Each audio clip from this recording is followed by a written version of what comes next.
And we're live! Hello everyone, welcome to the Arcane Gate. I am Denaru.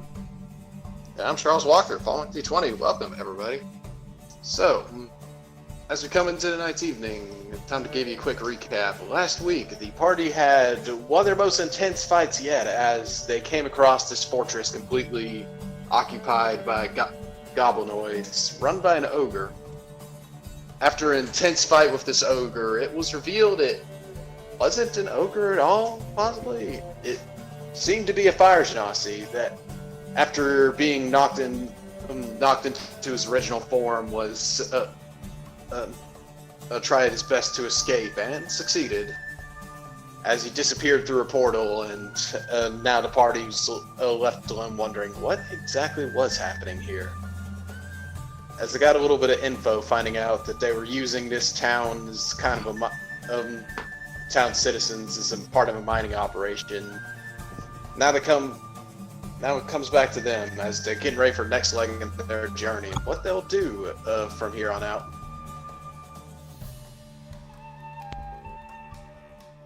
See, so where exactly did we leave off? Are we still like right before we took our rest, or?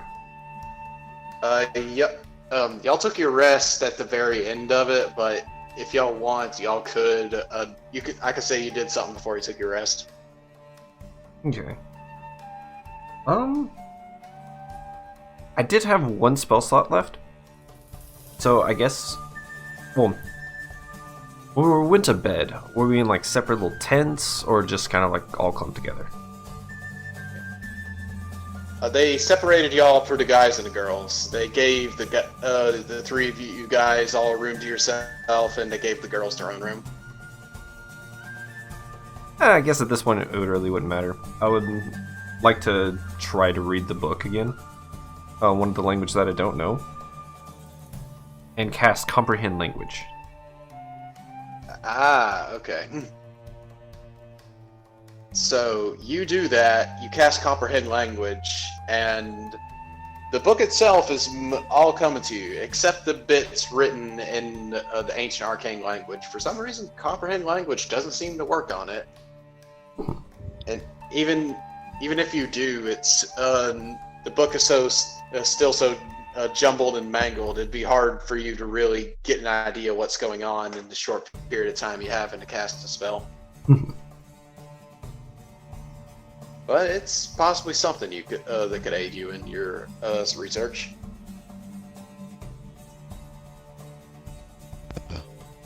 There is one thing I want to do so you're doing this in the room so we can see you.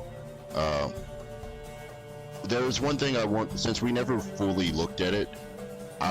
We have the arcane script, we just never deciphered it. I will try to start the process of that. I don't think I'll knock it out anytime soon, but I will try to look into the process and see, because they created an arcane language, and we had that script. So I'm going to say, in the state y'all are in, y'all are so exhausted translating this ancient text that no one has done any research on, and you don't know how long, would definitely be a longer process than a little bit of time y'all have. Yeah, That's fair. This would be more of a downtime activity to try and actually work to translate this. all right. Well, yeah, one thing I will do right before bed is I will put the finishing touches on something I'm working on, and once I'm satisfied with the end result, I'll go to sleep. Alrighty. Anyone else have any final exams they need to study for to go to sleep?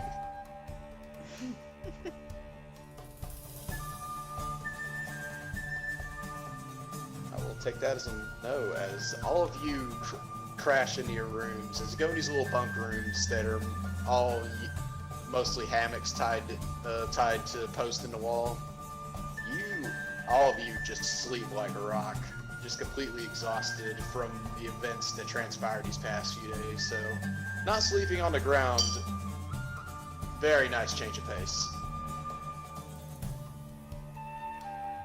all of you wake up the next day, and as you all crawl out of bed and make your way out, you see the people of this town.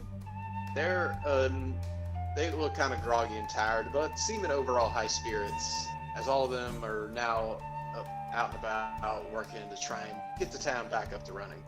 There's a lot of work to be done, a lot of damage to be repaired. In particular, you noticed a decent amount of people trying to clean up the blood splatters that have taken over this town. In particular, you also see Alphonse destroying the stockade he was attached to with an axe.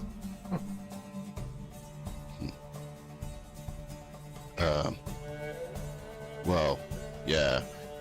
So, alright, well, we've already stated that we can't stay here to help with this, but we could ask some information before we head out.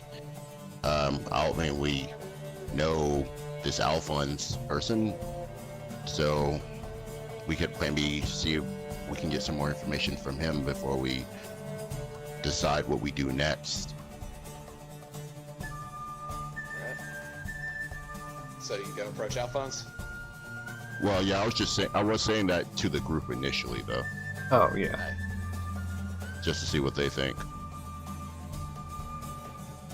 Better than roaming around in a random direction. Alright, so before we go over here, is there anything that there's a lot we have to do, but the real question is finding a heading to go.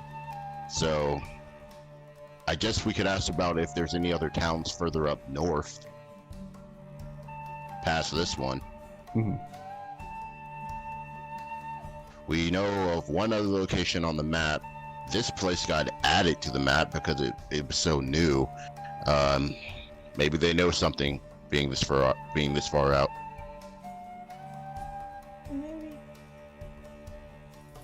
All right, let's go talk to Alphonse then. Have we thought about checking out the actual room that were being excavated? Me and Cyrus looked into that, and it kind of just goes and kind of keeps on going. I don't know how far in it goes. Also, the townsfolk, they talked about sending people in.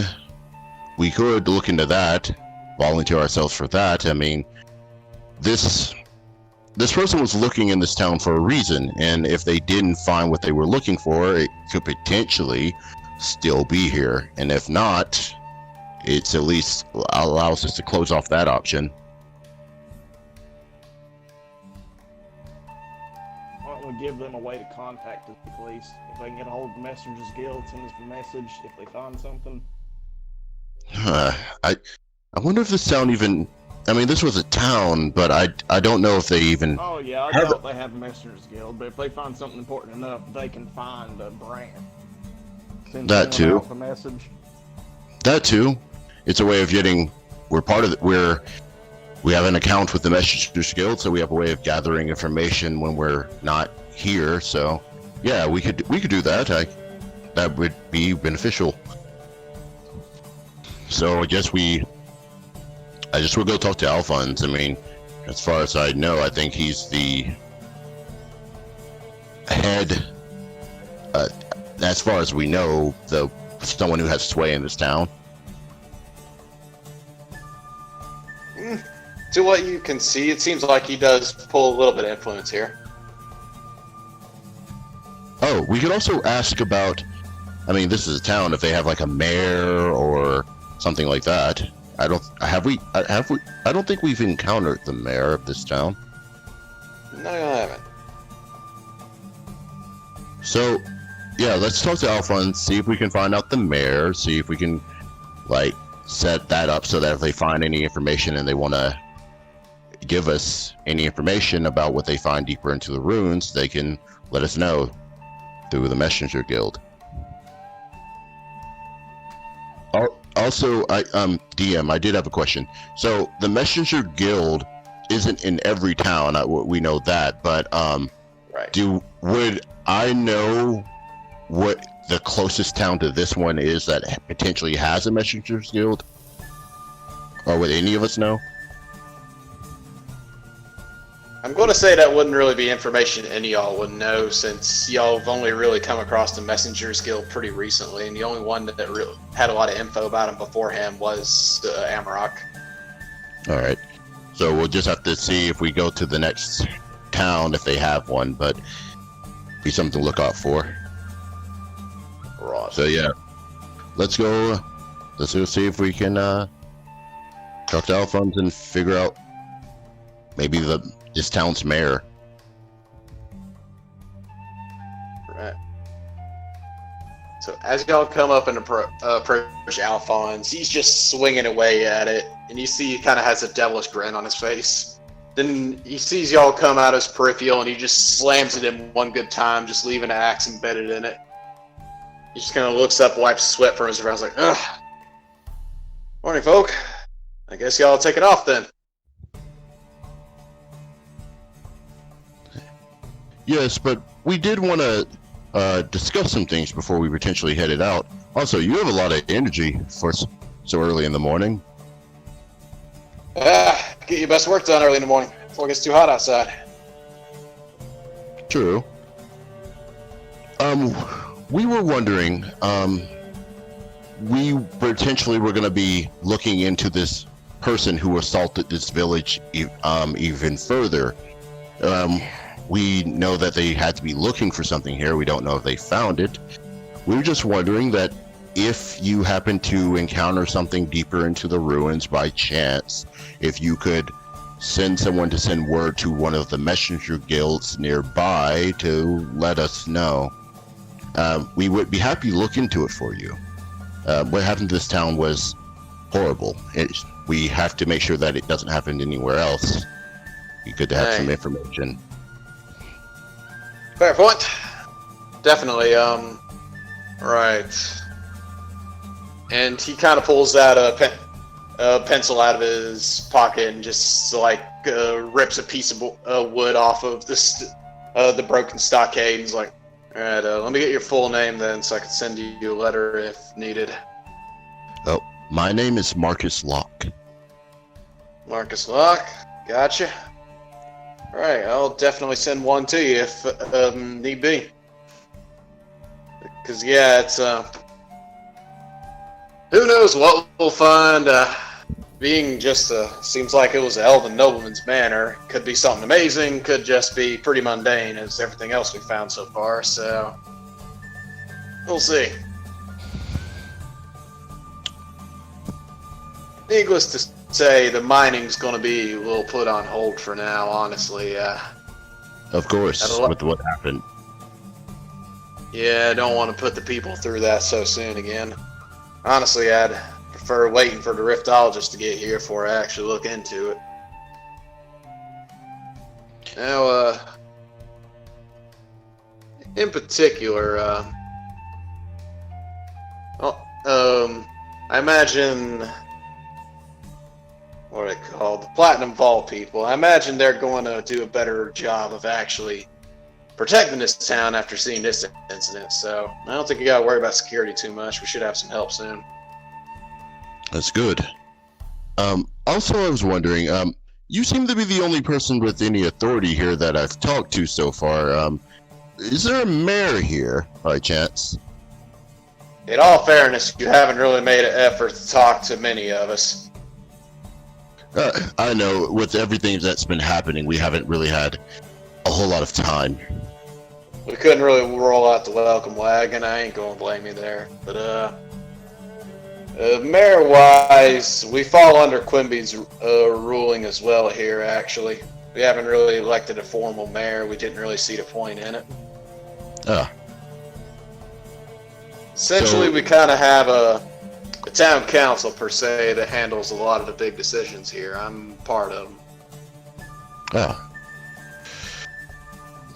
Well, we were also wondering if potentially there were areas further up north. I mean, when we came to this town, we had to have someone add it to our map because it's so new. We were just wondering if there were any settlements further up north. Well, Frontier Town, you'll find that's the farthest town north. That's literally why it's called what it is. It's the last town you can find before it's just nothing but frontier, possible kobold territory. You know, fun stuff. Then the mountains beyond that. All right. There's closer to the mountain though. The dwarves have been working on some new settlements out that way. So who knows? Maps could be updated soon. Thank you very much. We were probably getting ready to head further up that way, and we were just trying to make sure that we didn't miss anything new town-wise. Oh, no. Nothing but trees from here on out. Then there'll be nothing but snow. At that point, you should turn around.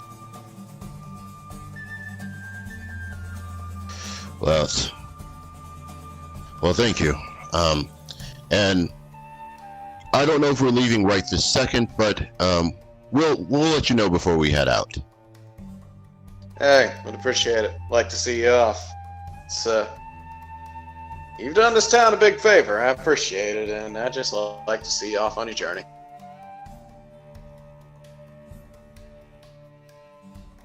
But don't worry, I'll definitely know to let y'all know if something goes awry. I feel like we owe you that much, and who else could take care of goblins that better than you guys? I don't know.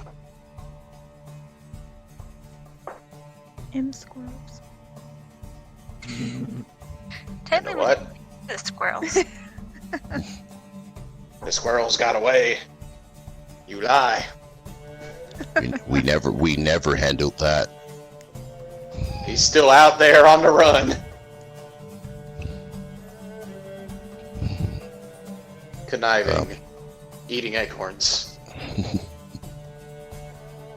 Well, if no one else has any questions, I guess we should make sure all our gear is in order before we even think about heading out.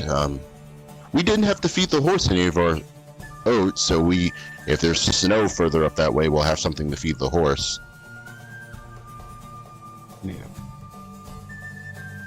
What happened to the horse while we were doing all this last night?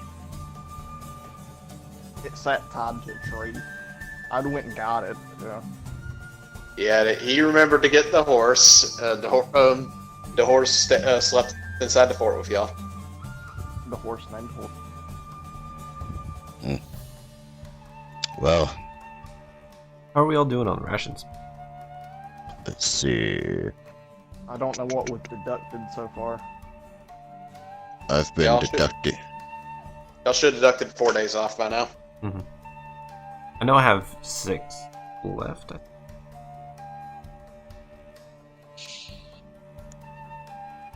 I have 5 left. So, I can't remember off the top of my head, but map-wise, how far is the frontier town far from here? Because we might have to do some hunting if it's too far. That's only 2 days in north of here. Okay. Oh, yeah, so we're good. I still have 5 days of rations left. Because we stocked up a lot when... You have none? Yeah. I have 4. Pretty much every time we got the chance to stock up, I just kept stocking, but... Yeah, I did too, but I bought after everyone. Yeah. So Okay. we can definitely share some rations with you. Okay, so... I am a survivalist. I can make do. Maybe. So, I'm a big boy. Maddie Luna, do neither of you have any rations on you? Oh, I have 4. Okay. What about you, Luna? I believe I should have 4 as well. Okay, so really, Mr. Survivalist here is the only one who doesn't have any rations. Then don't worry, we'll keep you tied over.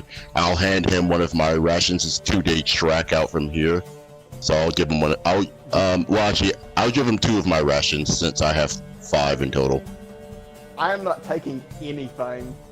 This is that backhanded compliment here. Just staring daggers You're sitting there poking it at my chest. I'm just staring. Go on, don't be shy now. Don't be shy. I can't compliment. It's just backhanded. There is no compliment here. Yeah. Compliment. He just backhanded you. There was no padding before the slapping. He just slapped you. Alphonse just like, anyways.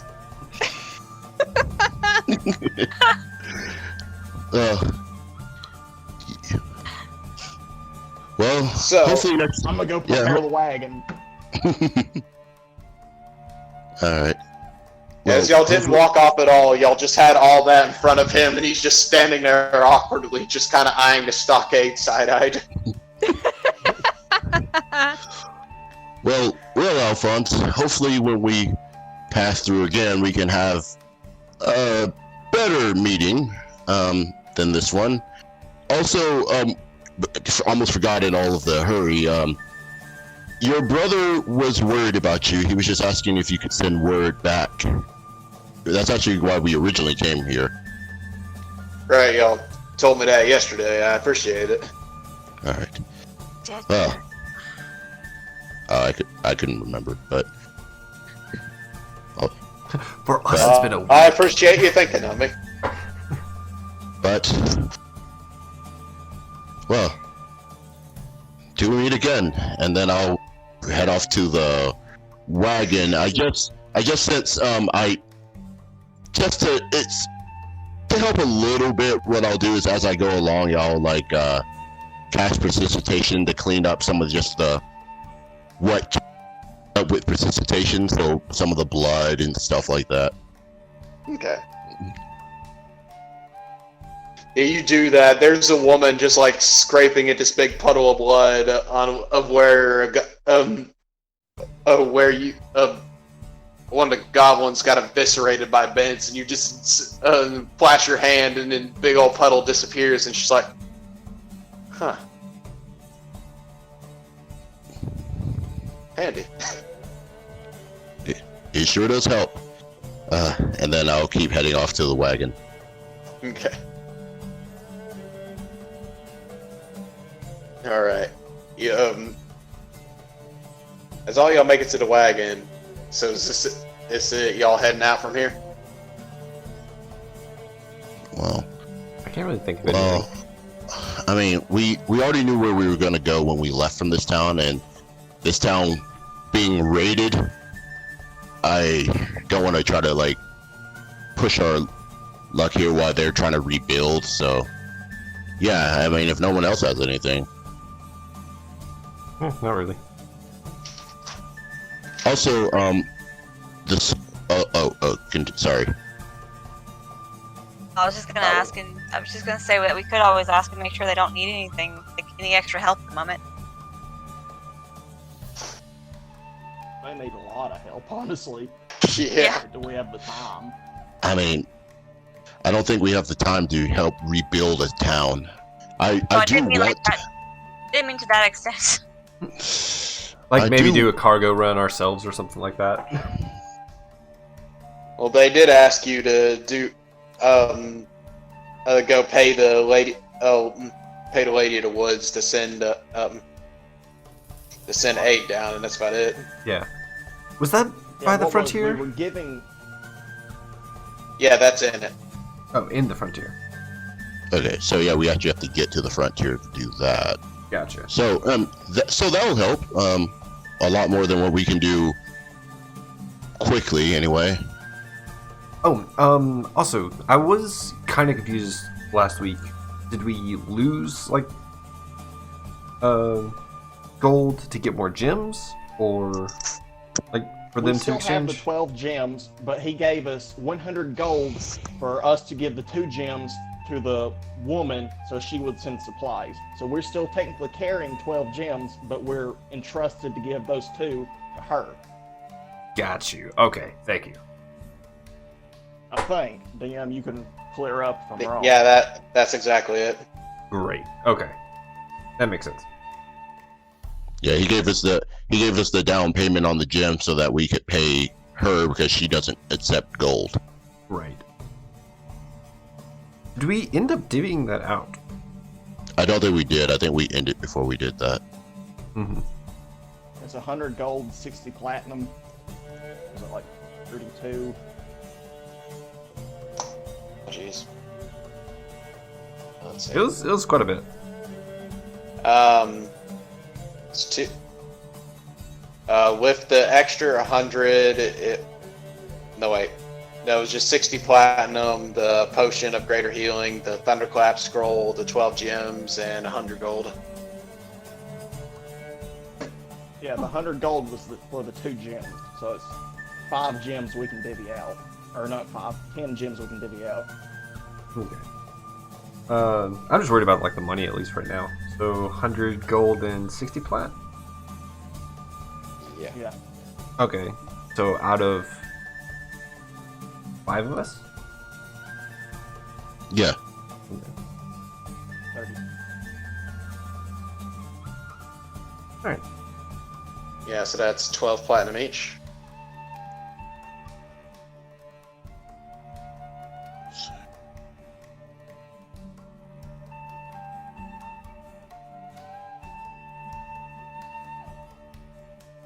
So 12 platinum.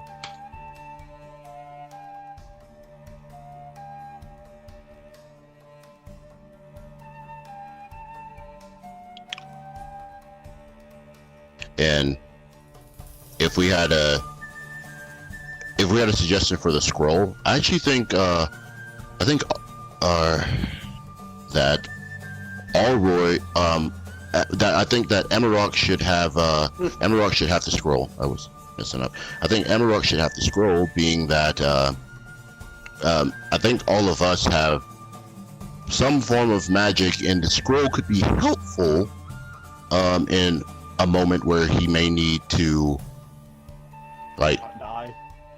yeah. So I honestly think you should have the scroll. For everyone else, it would just be a one-time use, but for you, it could potentially be a one-time use in a dire situation where you're surrounded. That makes sense. And that tends to happen a lot. You tend to get surrounded quite often, so this scroll could be helpful for you to, like, get at everyone around you. Okay with it. Alright, and then there are the gemstones. Now, I'm willing to actually give some of my platinum back to the group if I can get a hold of 2 of these gemstones. I could actually use them for different purposes, crafting and such. Yeah, I'll sacrifice a couple of mine. So there were 12 gemstones in all, and 2 of them go to the lady. Yes. Okay. So I just want 1 extra gemstone, so I'm just trying to get 2 in total. Yeah, I'll give you mine. And how much? Well, wait. You have the appraisal, so how much are the gemstones worth? I'm gonna say 100 gold piece. They're worth how much? 100 gold piece. Okay.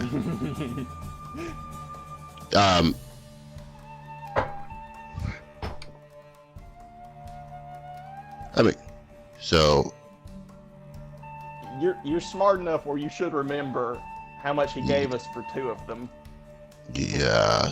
So he gave us 100. He gave us 100 gold for 2 gems. So they're about 50. So they're 50 apiece. So I mean, I remembered. But He rolled low on his appraisal, so he was role playing that. Yep.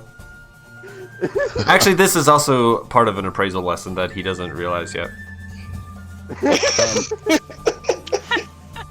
He just marks down 100 gold. You slap him. No. Oh no. There's more to appraisal. No. Well, I was also there when he gave us 100 gold for 2 of them. Cyrus, you do remember that he gave us 100 for 2. Yes, but these are more valuable to you than they are to me.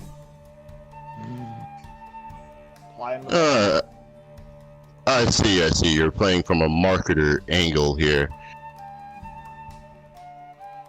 Then how about this? 75 apiece, we got a deal.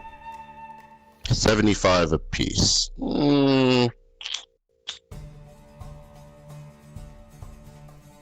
I think for now I'll hold on to my platinum. Alright. Then I'll hold on to the gym. Oh wait, you said platinum? I was going to put platinum into the pile to make up for the gems. but then you were trying to do this. I'm talking gold. I was talking platinum. But Oh yeah, I wasn't asking for 100 plat. Right, platinum is 10 gold pieces each. So, for 1 platinum, so. But both were playing a game that neither understood. Yeah. I But just walked Both in by their and confusion. hand Marcus a gem. I'll take the gem if he's handing it to me. Yeah.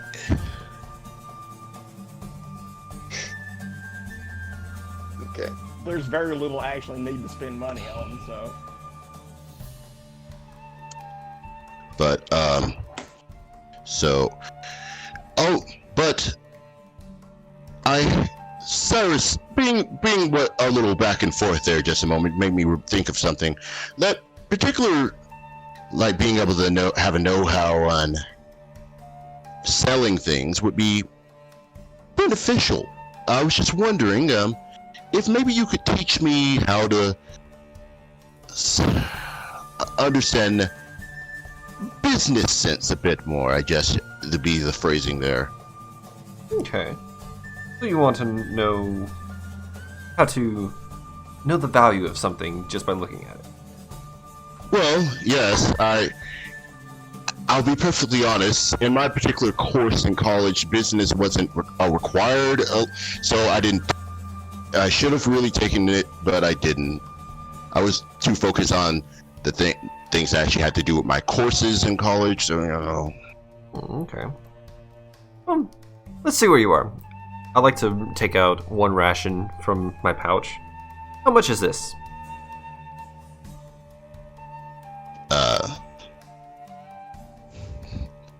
If I remember right, when we bought the rations, they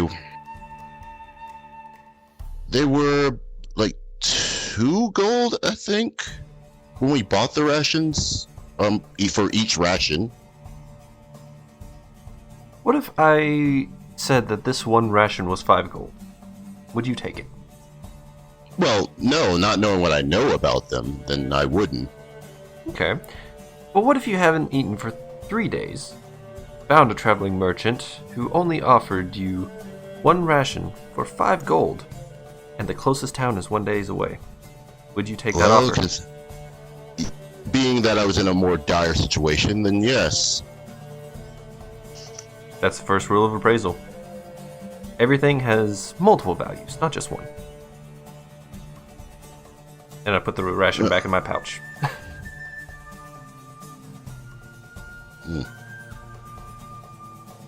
You now gain 1 point in philosophy and appraisal. But you lose 1 point in morality.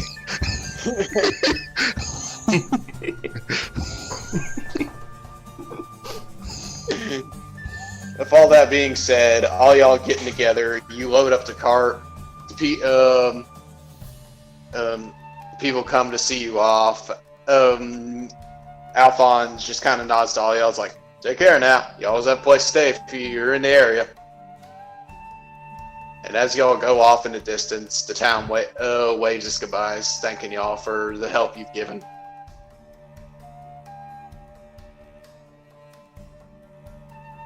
So we're off then. Okay. And after a fairly simple journey, all of you find yourselves in a pretty uneventful journey from what y'all had these previous days before, which is nice. It's nice in the sense that it's boring in a good way. During that journey, I will try to sleight of hand a ration into Amarok's pack. I'll try to put a ration into his pack via sleight of hand. Like a sleight of hand check. Yeah, he said he had no rations, so. You realize I have advantage on everything, like sense-wise. Ooh. Well, that's a 24. That's a 24 sleight of hand, so. Yeah, I doubt I see that. You don't smell it either. But yeah, Amarok, you're camping out one night, then you open your bag and, oh, yeah, there's a ration in here that you forgot about. Oh, God. It's placed in there so perfectly, you hardly think to question it. Oh, God. As the journey at all. Yeah. This guy that can smell like everything a mile around missed food in his own bag.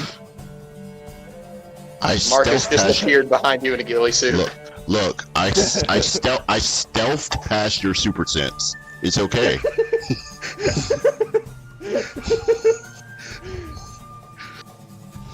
I just ain't even gonna question it. It's a long road.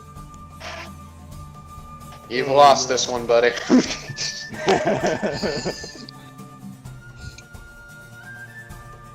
As you but on the second day, toward the very end of the day, you actually see a bit of light on the horizon.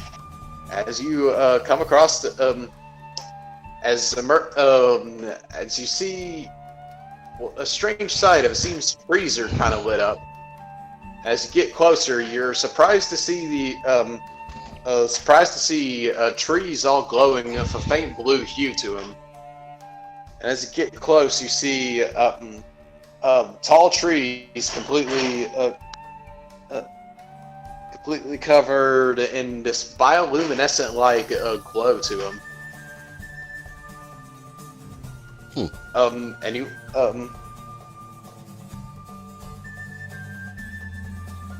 looking at it, all these trees are really big, surprisingly, compared to the surrounding area. It seems the area itself seems to be well taken care of.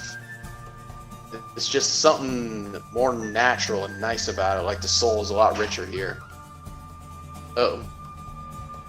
It seems, also looking at it, you see houses and little groups of people all built into the trees. And this goes on for a little bit, but the very edge of the town, you see this wide opening just to the this kind of downward slope that leads to this giant forest that seems to span for miles and miles and miles until it finally leads into the mountain. As you have made it to the big frontier town. And question: is it snowing up here? It is not snowing. Okay. But maybe we would get some kind of clothing to help bundle up. Probably some. If we're gonna head up into the mountains, then yes. Yeah, to clarify, the mountains is a while away, but you can still see it pretty clearly from here. Also, what did I learn from reading the journal?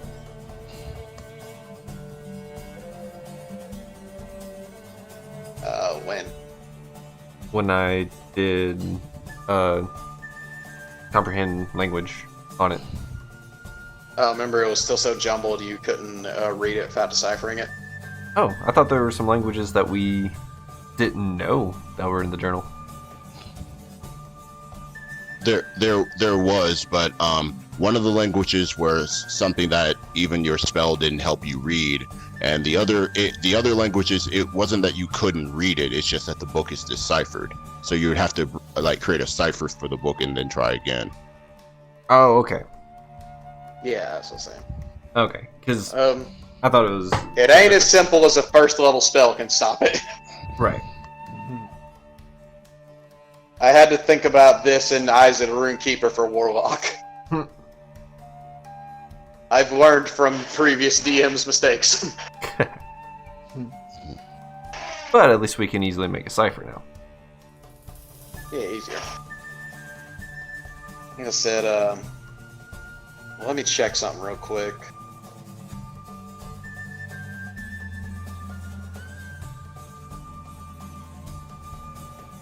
Yes. Well, oh, comprehend languages for an hour. Okay, maybe I'll actually make some traction on that. So, anyways, as you're getting to this town, you actually see a man start to walk and approach your car. You see he's pretty, let's say, poorly dressed, but just a common man walking up to you, just dirty clothes from working all day, a bit of dirt on his face, and he's like, "Howdy there, folks. What y'all doing in our fine town? We don't get many visitors out this way."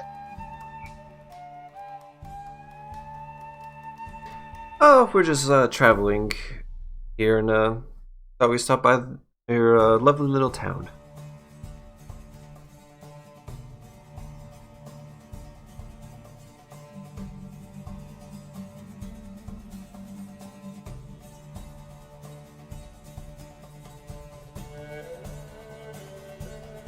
Hello.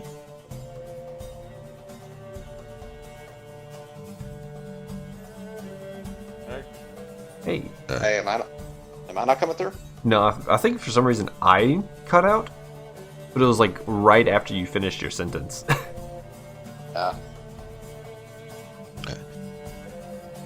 Wonderful. We're We'll so look happy at to see each other. we'll look into your end. By the way, just a question. One thing I like to do from town to town is, does your inn specialize in any particular drink, by chance? Not really. Just Also, just thought I would ask. You wouldn't have to have coffee up this way. I beg your pardon. What exactly is coffee? Never mind. It's nothing important. As you start to twitch from used to think withdrawal. so.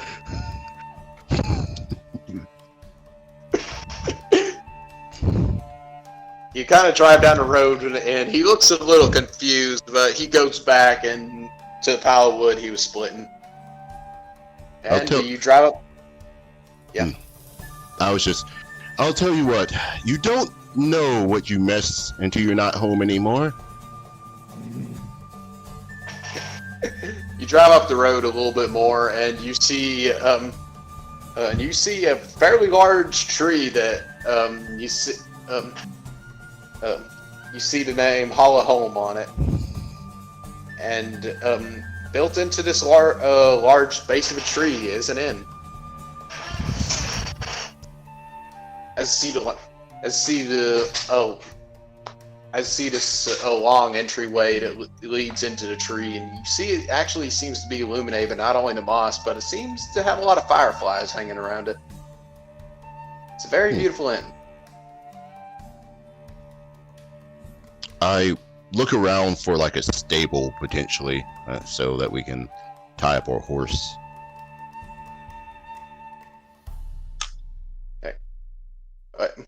As you pull up closer to it, a figure actually walks out of the inn. He's like, welcome. Haven't got any non-dwarf travelers in a while. Welcome. Good to have you here. May I take your horse? Yes, my name is Marcus. What might your name be? Marcus. I'm Lorraine. I am the innkeeper here. Hi, nice to meet see you, Lorraine Lorraine. walk out. He's kind of a middle-aged human guy, has big, thick sideburns and really short hair. has a really friendly smile to him, and he takes the horse by the reins and like, here, we got a little stable by the side of the tree. It'll be nice little grazing area in it. Well, thank you, and I'll help lead the horse over there. Alright. He helps y'all do it, and he actually helps y'all bring your bags in. He seems to be giving y'all the full experience. You're working for that tip. Yeah. He comes in as he leads all of you inside. It's a nice little inn. It has I guess the best way to put it is literally log cabin feel to it, as it's he kept all the wood of the tree as it was.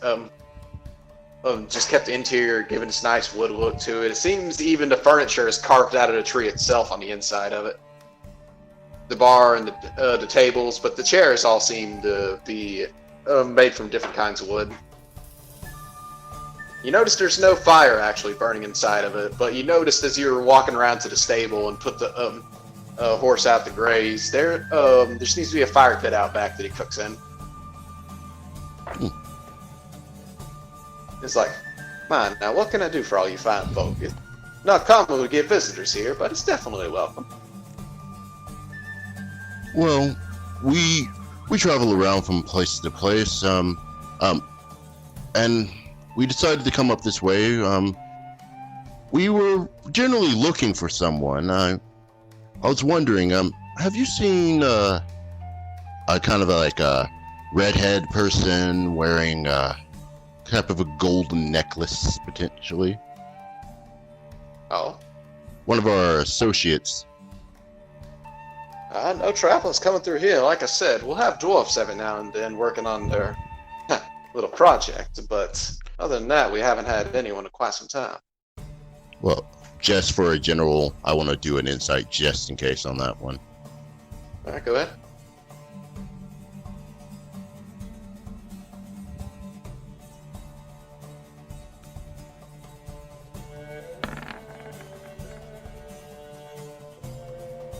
With a 9, the man is as truthful as he can be. Yep, I believe him. The man's never told a lie in his life. Halo around his head. When we came into this town, so this is, how big is this town, just from looking at it, when we came in? Pretty small, actually, but you see, it seems to mostly be a pretty small community. Out of all the towns you've gone through, probably the smallest, actually. Seems just to be the simple little wood town at the edge of the woods. That's about it. All there is to it. You're honestly surprised there is an inn here. Well, I did have another question. One thing that we also like to do is look into like the local folklore. Every town has their own. I was just wondering, being this far up north, if y'all had any particular stories. We're travelers and like to gather them up as we go along. Tell you what, let me get dinner cooking, and I'll get one ready for you. All right. And he leaves for a little bit. He's like, "Oh, I nearly forgot," and he pulls some keys down. How many rooms would y'all like? Based on the size of this tavern, how many rooms does it look like they have? Just like you said, this since it's a smaller town. Okay. You're unsure about taking a look at the entire place. How many rooms do you have available? We have 4 available. 4 available. Well, all right.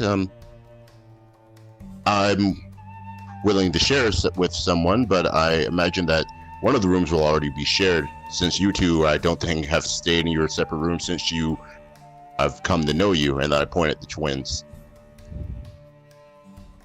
Well, you really don't want to separate them. True.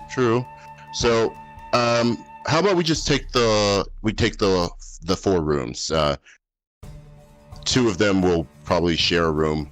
It's generally what they do.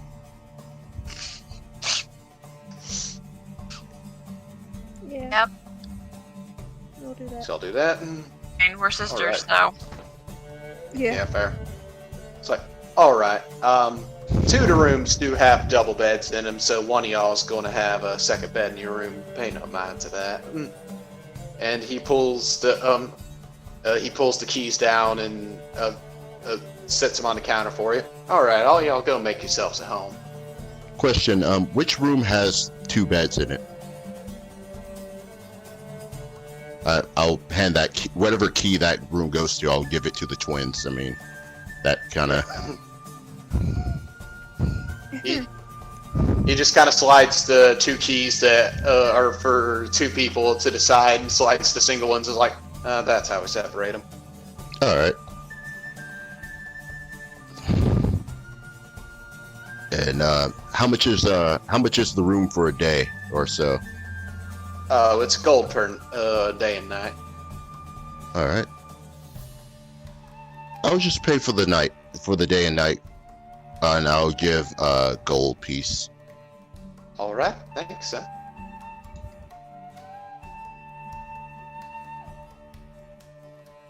I guess everyone else pays, right? Oh yeah. We're gonna. And dash. Okay. I'll pay for them too. I was joking. I know. How much was it again? A gold. A gold piece. Gold. Oh, well, that's not bad. No. Especially since y'all are sharing a room, so only one of you has to pay a gold. I'll pay. So,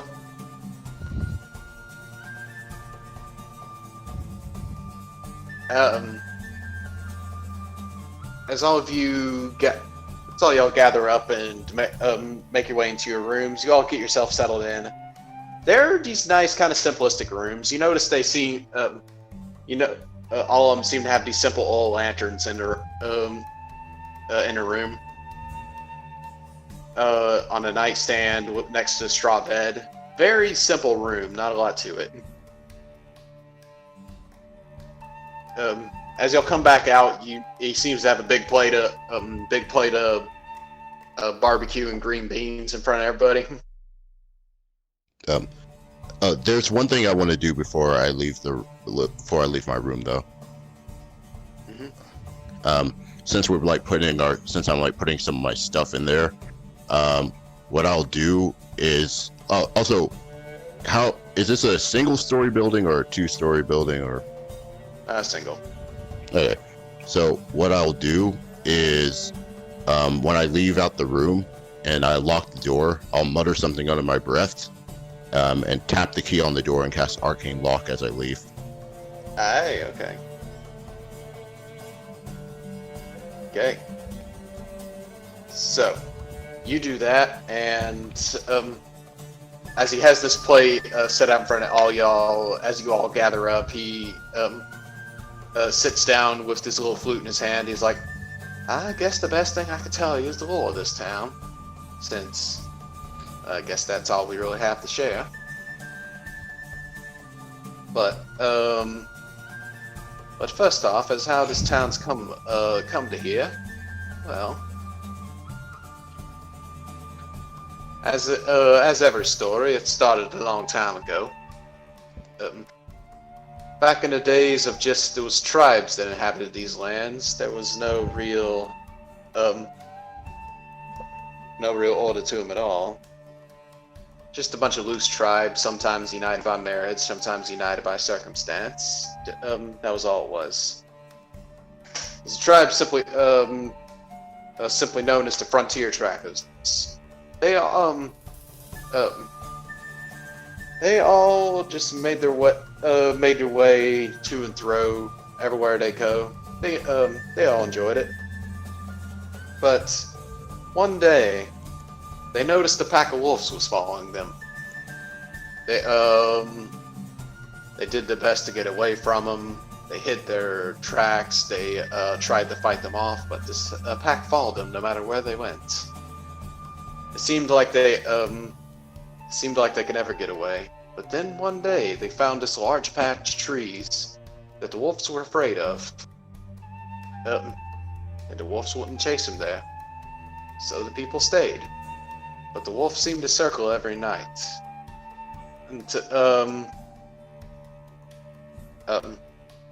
Until one day, a woman appeared out of one of the trees. She's become known to legends as the Dryad. The Dryad came out and said, "Pay no mind to my cousin. The poor fool knows not what she does. Beast driven by only desires." And the wolf bared its teeth and tried to fight at her. But the forest itself seemed to come alive around her and pulled the creature away. There was this tense battle between animals itself, and the woods seemed to tear to and fro at each other as the people watched on in shock. But eventually the wolves ran off, and the lady came back to us. She just simply smiled and said, "It's safe under the shade of these trees," and walked into the tree. And for the last 50 years, that is where we have been. We've made our lives here, made our homes here. The trees have kept us safe. So, that's why there are trees surrounding this town, then. Yes. We could go more in the open, but people just feel safer here. Understandable. That was actually kind of a cool story. Well, thank you. Mm-hmm.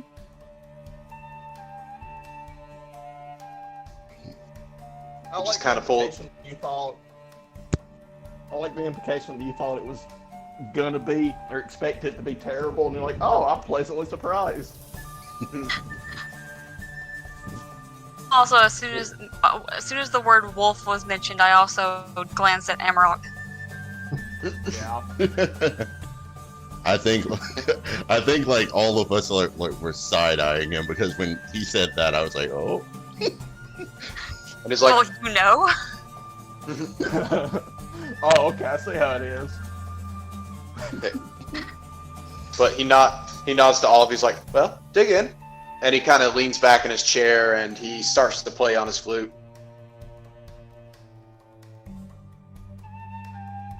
Yeah, I mean, I'll eat. I'm imagining like the dwarves and the hobbits, like in the Hobbit movie, where they're all trying to eat and the elves are just going around playing the flutes and everything. And it's like, "What are you doing?" "I'm eating." Some of you are taken aback by it, but him, it's pretty nice to listen to. As he's just, and some of you are relaxed by it, as he just relaxingly plays the flute as you eat. Just not even putting too much pressure on you. Just seems to be enjoying doing it himself. Oh, Just kind of lost in his own little world. I did have a question though. I love the woodwork in this building. I love the woodwork in this building. Did you do it yourself, or was it done by you and your family, or? Oh no, that was my father, not me. My father set this in stone, in place at the request of an old friend. Well, looks rather nice. It's fine craftsmanship. Thank you. He was quite a skilled worker. He's very inspired to do it as well, so it helps. Like, once I finish eating and like we're just sitting in this space, I will actually take out like a piece of wood from my pack and just start whittling it. Okay. Copying. No, it's all it's a nice vibe here. So he's just gonna start whittling. And as all y'all finish he just stops playing the flute and he picks up all your plates. And he's like, "Well, all of you have a nice evening. Breakfast will be ready at dawn." How much time of the day do we have left? Thank you. Oh, no trouble at all, young lady. It was very late in the day when y'all came here in the first place.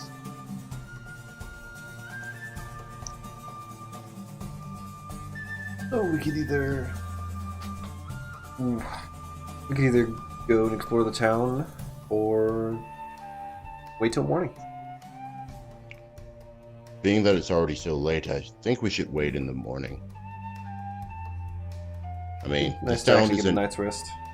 This town also isn't super big, so we probably don't want to go around knocking on people's doors in the afternoon when they're settling up for the night.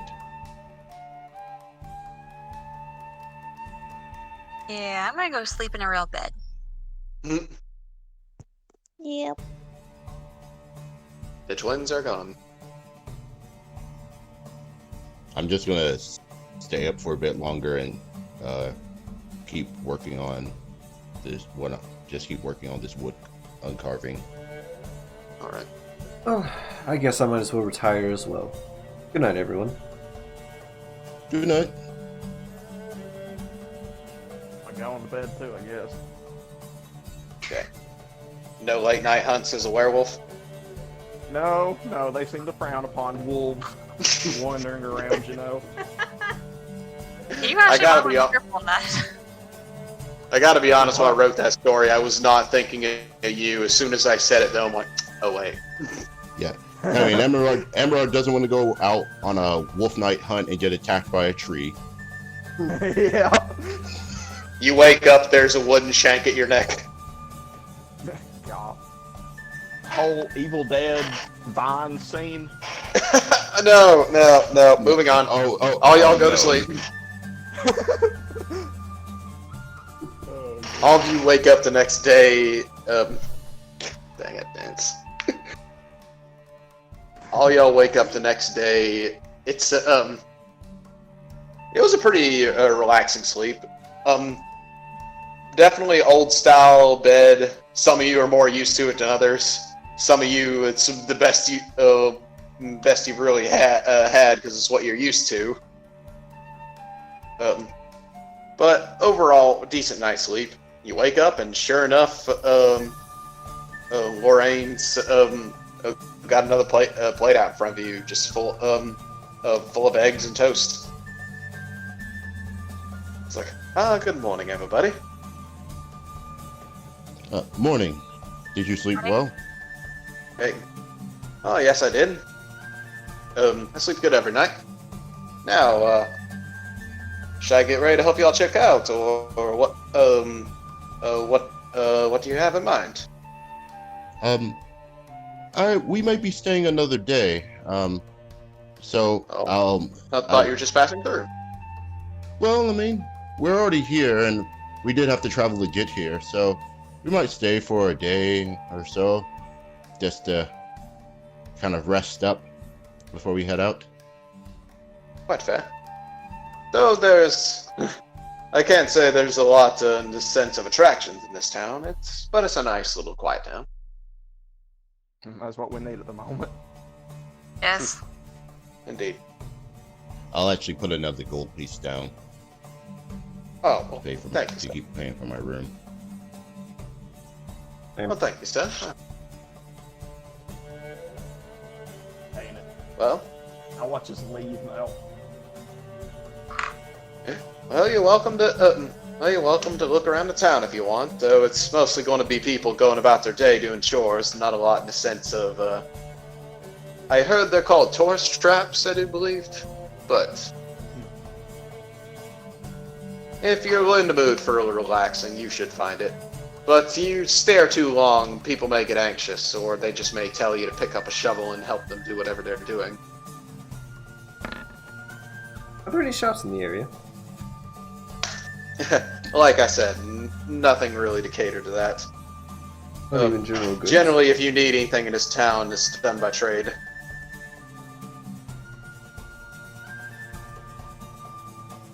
Oh, Marcus, you hear that? Perfect way to learn how to appraise things. Yeah, that could work. Also, probably do a bit more craftsmanship while we're here. I'm not above doing labor.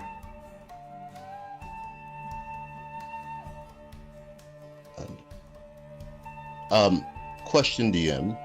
To use woodcopper's tools, what ability would you say that would use? Honestly, I'd say dexterity. Okay. So that's the roll I was doing. You rolled a nat 20 in for wood carving. Yes, plus a D4 for reasons, but like and plus 4 for dexterity. So what I was carving, I carved it really well, apparently. Did you carve a key to a cell? A working key? All I was doing was I was gonna carve a little statue of a wolf. Just make a crude little statue of a wolf, but then I rolled really well on it. Yeah, you make Amarok with a very chiseled jawline. You're like, wait a minute, that was supposed to be a wolf. So I make that, and it's just like, huh. I was just making something to see. The story had me thinking, this is for you, and I'll hand it to Amarok. You know.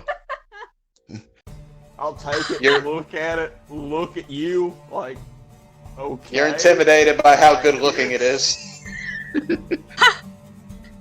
She's better looking than him. It looks like a little figure of Krunk from Emperor's New Groove. Oh yeah, it's all coming together. It's like a caricature, but better than the actual person. It's like, Oh my gosh, that works out with the squirrels. That works out with the squirrels if he looks like Kronk. It's weird that it's almost too realistic, even though it's made out of wood. Yeah. It looks like you if you maxed out your charisma. Yeah. He does have that, like, stone endurance. Oh yeah. Alright. I So... love the idea here, like point of view, you hold up the statue, it's like immaculate, just perfect thing, and you lower it down, look at the actual person, it's like the sleep-eyed duck butter and disabled. Does the little, like, dog sneeze?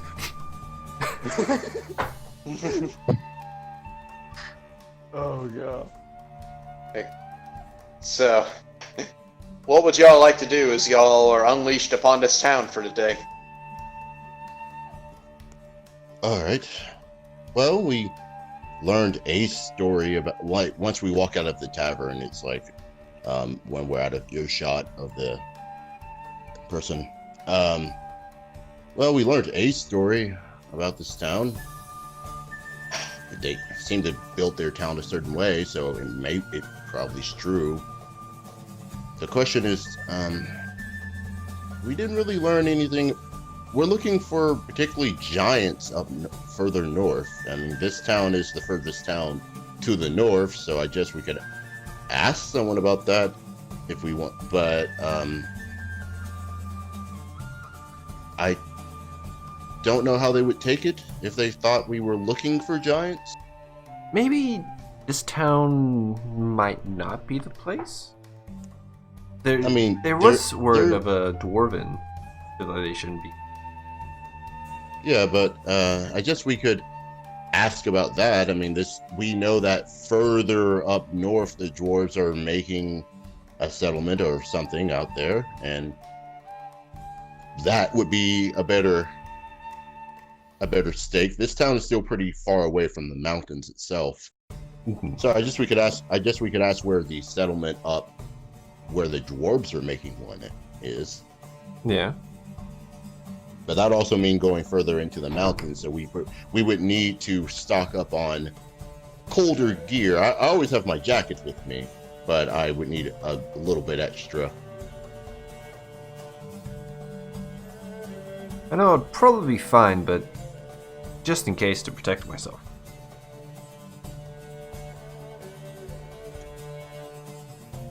Maddie, Yes. can I go wander? Sure, why not? Well, we'll see you guys later. Alright. Oh, Maddie, being that you are actually the one wearing metal armor, you should definitely stock up on warmer clothing when we head up that way. Sure. And don't terrify anyone while you're here. We like to keep a low profile. That'd be great I don't know if what that means. you would tell us what happened and we know what you're talking about.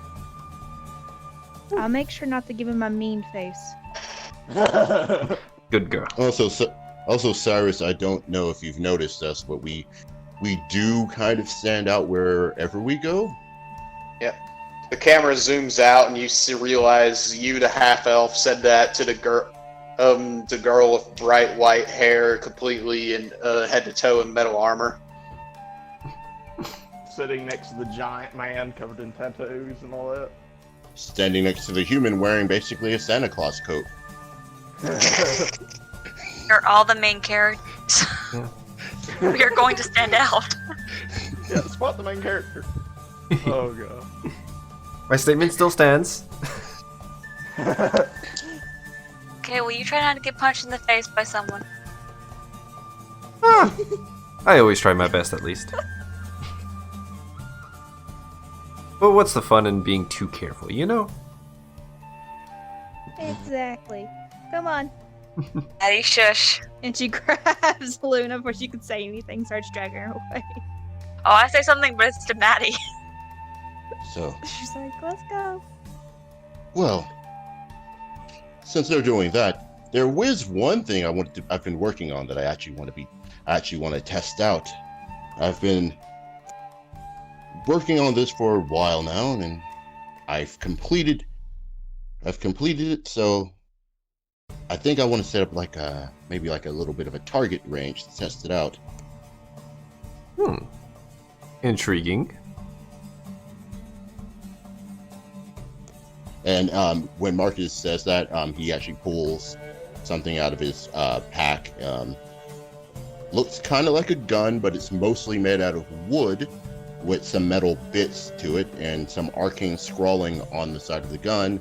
And I just sent it to the Discord. Hey. Ooh. Okay. It looks similar to his gun, but it's mostly made out of wood. There's arcane scrawling on the side of the barrel that looks like it be twisted around, and there's a gemstone, a rose quartz on the end of it, on the end of the barrel. Interesting. If we're just gonna be in this town for a little bit, I want to test some things out. I wouldn't mind having company while I do this. Something could blow up. Sounds fun.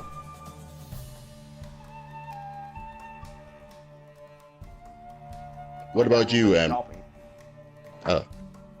You want? Yeah, you I want need to do? to restock on pretty much everything. See if I can find a trader. See what they'll work for. All right. Make a, I don't know, I guess an insight check. Ooh. You, if you're looking for a trader. Oh, Isn't that a different kind of trader? Supplies. Hey. Solid roll. Yeah. Okay. So kind of look through the town to see if you can find anyone that you think would be up for trading. And you do see one figure in particular pushing a cart of corn through the from the outskirts of the town inside of it. It's like, fresh maize! That's a fresh maize! Who wants to trade?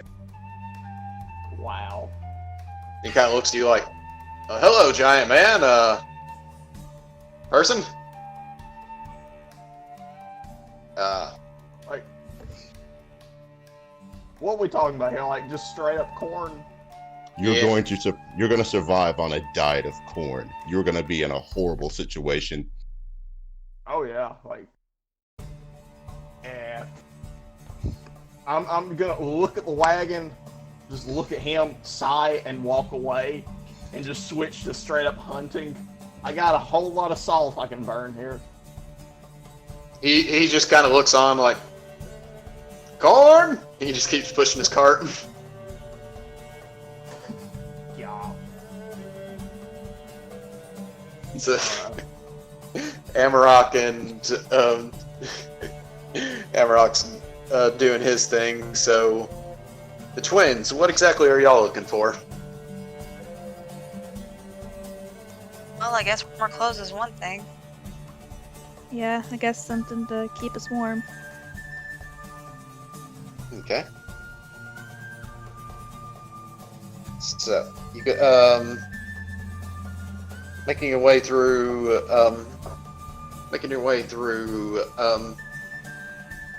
the town. I'd say make a charisma check, just to talk to people and see if you can find clothes. Me or her, both. Who wants to? I'd say y'all could do it with both do it, or one of y'all with advantage.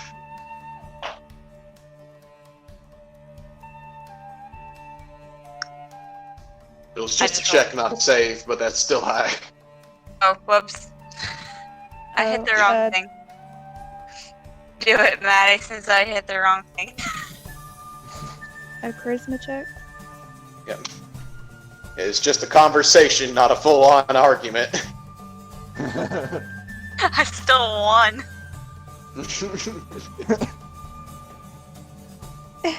You had an argument in your head, and you won that argument. You're rehearsing an argument you could have with one of these villagers.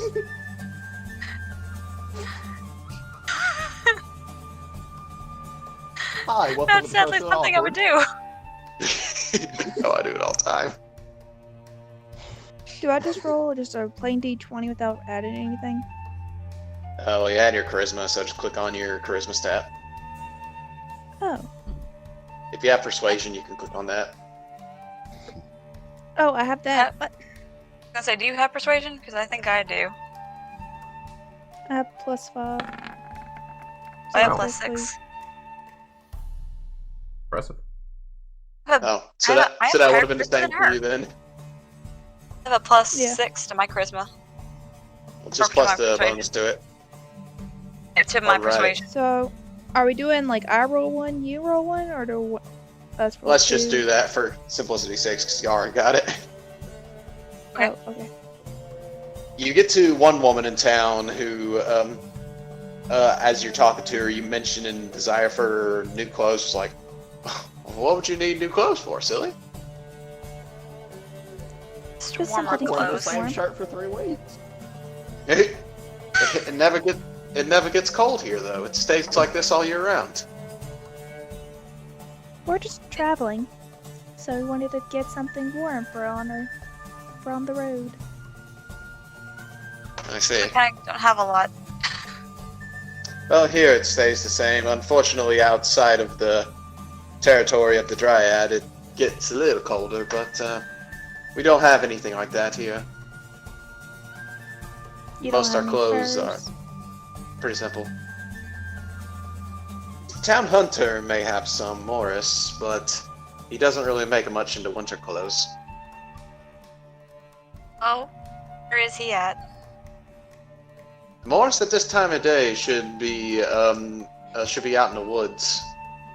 He usually goes hunting pretty early in the day and comes back later. Okay. How late? It depends on how his hunt goes, really. It's not really a definite thing, you know? Here. Maddie turns to Luna and she goes, it almost seems like we should go out and hunt ourselves our own fur. Yeah, probably. You know, I'm kind of foreseeing something is going to happen here. You know, Hunter's going to see a giant, gray pelted wolf thing and shoot arrows at it. Sort of getting that vibe here.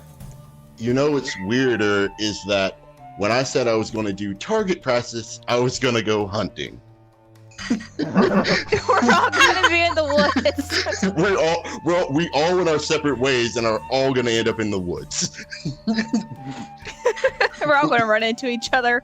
Wait a minute. As long as it doesn't become a musical, it's fine. You see that, Cyrus? It's a wolf. God dang it. Bang. Why?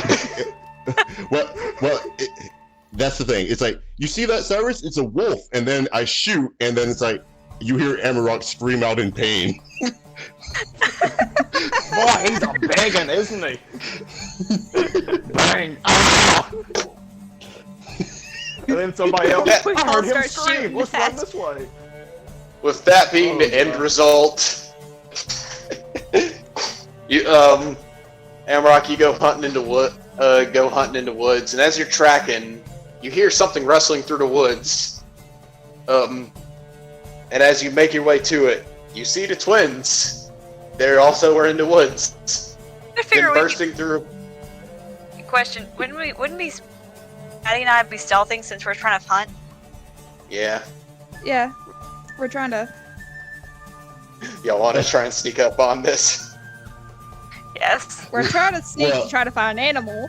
Not sneak Um, up on them entirely, but just trying to find an animal. Question. Trying to scare them away.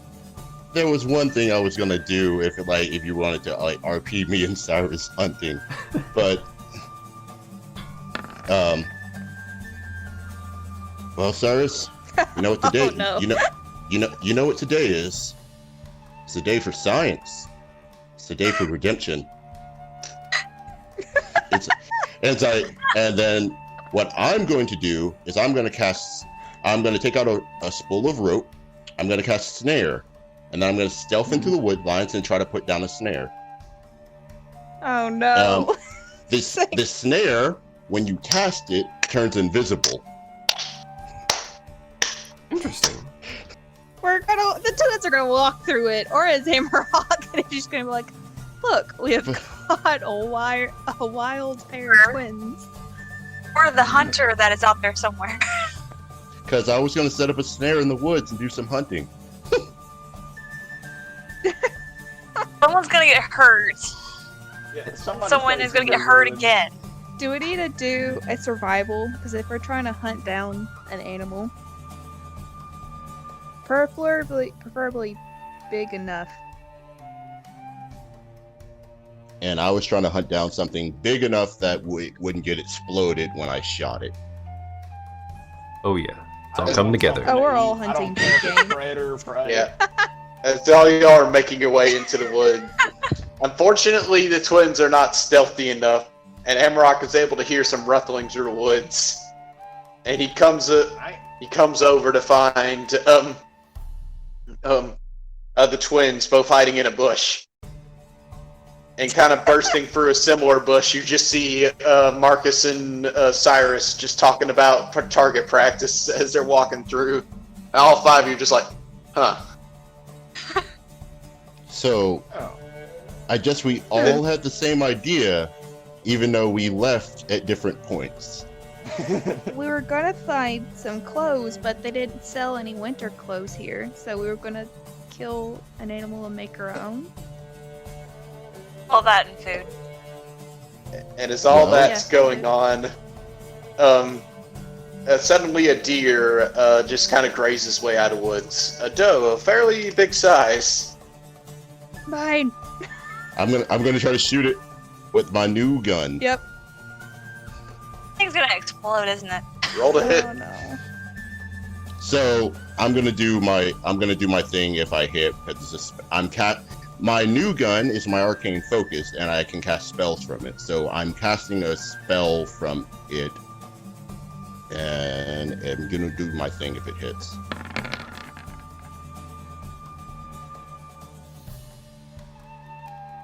So that's 11 to hit. Let me Do I? look up deer stats real quick. You have a +9? If it's a spell, then yeah. Dang! Actually, no. That's a 12 to hit because my new infusion gives me a +1 to spells, and it isn't adding that. So that's a 12 to hit. Deer's AC is a 13. So I missed. As the deer leaps back, and as it does, midway through the air, transforms into a woman. And she's like, whoa, what the heck? Wow, that's an impressive spell there. I don't even know. What the heck? You turned that doe into a woman. As Look, all God, of you see mark the it, fury, as all of you see the furious half-elven face of Lila, Oh, and she's just like, what? I haven't seen you for literally a month, and the first thing you do is try and kill me. Well, I mean, to be fair, you were in the form of a deer. What deer would approach the 5 of your loud butts in the woods? A dumb one? I mean, I don't know. One that was going to be turned into food. I mean, I don't know about deer. I just saw one walk up to us. I'm like, oh, cool, dinner. Don't go hunting if you don't know about deer! Thank you. Oh my god. Then she looks dead at Amarok. Are you going to make me regret telling you about this place in the first freaking moment? God. Just Amarok during this whole interaction is just face palm and just shaking head, just not acknowledging anything going on. Just done with the day. You and Maddie Wolf? just turns to Luna, and she just like, we should probably go a little further down, way further down, because Well, No, okay, so don't you go anywhere. Cyrus is just grinning well- ear to ear. we need clothes. We for didn't the almost kill winter. you. That was Marcus. I didn't need to get shot at today. okay, so What fair him? point. Since he got shot from my thing, it did make a loud noise, but also it would have done 19 damage and it missed. So firebolt lights things on fire. So if I hit something, it I'm would have getting like to that. Yeah. Okay. Just in the forest on fire. And he's like, and wait, and oh god dang it, you woke it up. What up? What? What do you do? You hear just the slam noise behind you, and you see 2 trees get parted beside you, as it seems branches seem to move on their own. And now this large wooden face stares down at you. Why, are you okay? Yes, Cedar, I'm okay. Well, should I crush them? No, you shouldn't crush them, Cedar. Why'd Daddy? they try to hurt you? I don't know why they tried to hurt me, Cedar, but they're okay. Well, okay, I'll be right here. And he just sits there staring down at all of you. Patty? Which Yeah. one of us is Mary and which one of us is Pippin? What? Also, did that tree Kristen, you just need to talk? finish Lord of the Rings with me. Say what? I was saying, Kristen, you really need to finish Lord of the Rings with me. Yes, you do. Yeah, Maddie. She's only seen the Maddie first is one. Definitely Pippin. Patty is Pippin. Oh yeah. Yeah. Oh wait. It's like Did that that Cedar. He's a protector of our family and the woods around here. Hi, Cedar. Did I'm that Cyrus. tree? Did that tree just talk? I think we're glossing over the fact that a tree just talked. And you're being rude by not introducing yourself Don't to the him. trees Hi. talk? I raised my hand. And Denaru to him, he says, "Hi, elf. You named Denaru. I'm Cedar." Hi, Cedar. This is Maddie, and this is Luna. Hello, young angel descent. Hello, other young angel descent. I'll take like a blanket and like kind of like put it over the part where I lit up something on fire and like try to douse it out. And my name's Marcus. Sorry about that. Didn't realize the trees talked in the Hello, woods. arsonist. I would very much appreciate you didn't do that. I was having a conversation with Clarence and he flew off because he was scared by the loud noise. Oh well, I'm sorry to disturb you. Also, sorry that I shot at you. Again, I'm not used to. Okay, look, I'm from a city. Deer don't just walk up to people, but I was just like, oh, cool, easy opportunity, and like we can make clothing and stuff. It's a good thing I didn't hit you. Just be, it's good I didn't hit you. All of you are going to get murdered by the crow. Probably. Yeah. Speaking of which, Yes, that is why you're here, and I found out from what I've gathered from the townsfolk, all y'all are just looking for winter clothes. What's up with that?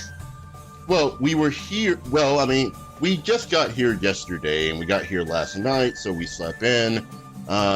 And we were getting to looking around for information, but we also wanted to make sure that if we pushed out further north, we had protection. So we were looking for warmer clothes. I was looking to maybe gather us some food as well as get us some hide that we could make warmer clothes with. And well, you also said that you were up here, so we had to find you first. So You didn't even ask about me. I mean, a lot's been on our plate. We just got, like I said, we got here last night, and we just woke up not long ago. Well, I don't have time to be annoyed as I am, but Grandma wants to see all of you. So I need all of you to follow me. All right. And I'll put my gun away. I was about to say, I am literally about to take the person who shot at me to sacred territory. I just want that to be up in the air, but my grandma's orders are final. Look, everyone makes mistakes. Everyone makes mistakes. Make me regret this. I won't pull it up. It's tucked away. And I close If you even kill one of those freaking things, I'll call it even. Cedar, are you going to go back to your spot? And he's like, no, I'm comfortable here. Thank you, Cedar. I'll talk to you later. Okay. Bye.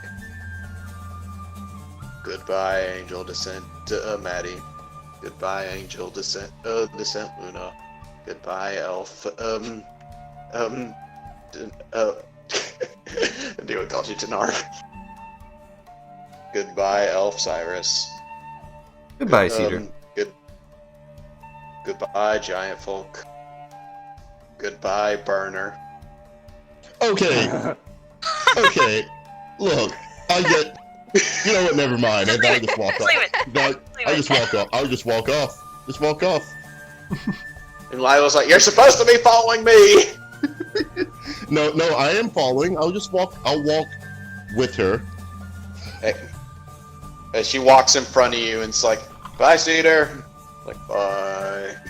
That's going off the the bye everyone's again. Yeah. Then it's just kind of quiet for a second. Then you hear a bird chirping. He's like, Clarence. And he just goes back to silence.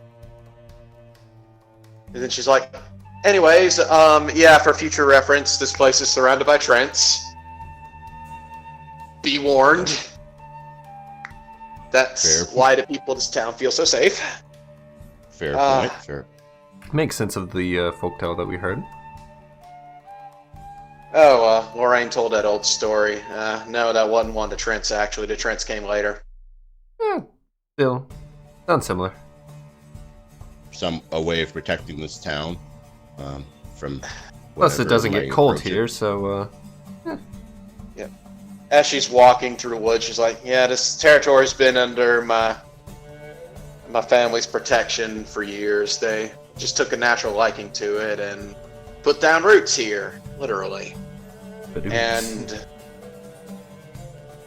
they grown to like it. They declared it their own, and boom, here we go."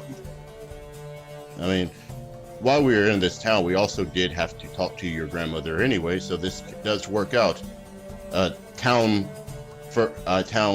on the way here, and I'll like pull out my map and show the town.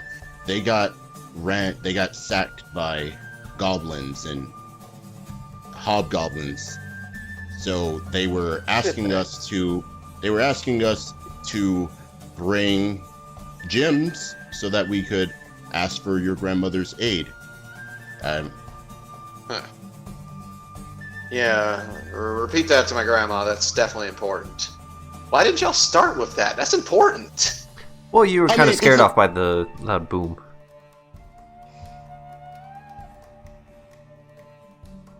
Also, again, in my defense on that regard, I've never seen someone transform into, well, a deer. I've never seen someone transform into a deer, so I meant when you first got to the town, but okay.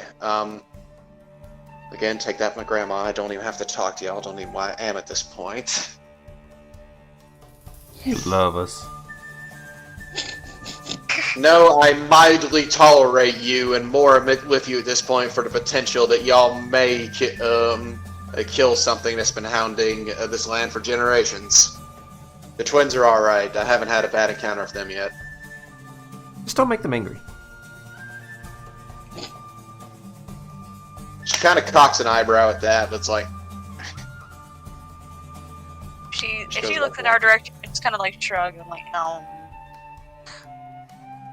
Okay. Won't tell us.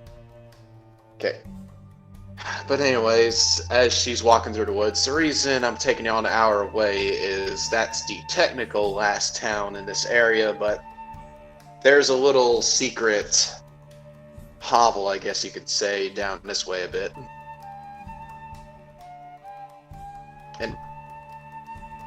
And as she crosses an opening in the woods, and down at y'all are met by a surprising sight. As you see, looks like recently a lot of trees were cleared. As she kind of sighs and keeps walking a bit. But anyway, they'll probably be moved soon, so no point even really taking the notes down.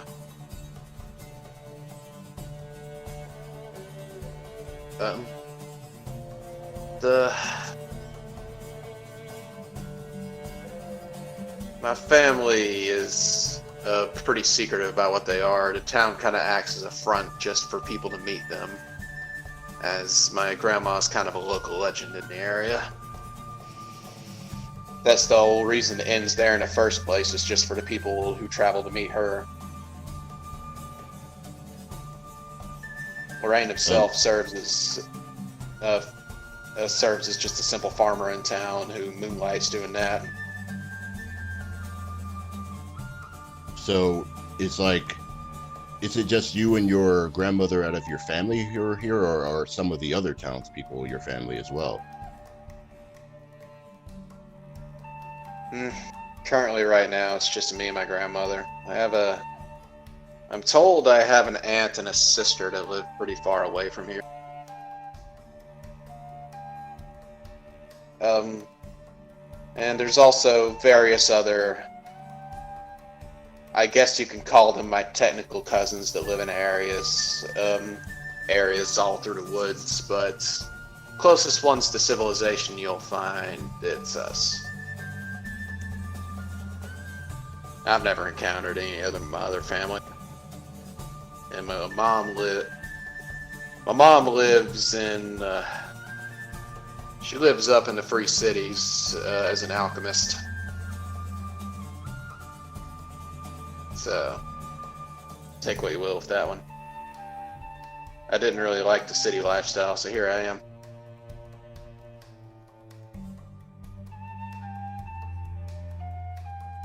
Well, I mean, the city has its perks, but I can understand there has been some good moments while I've been away from it.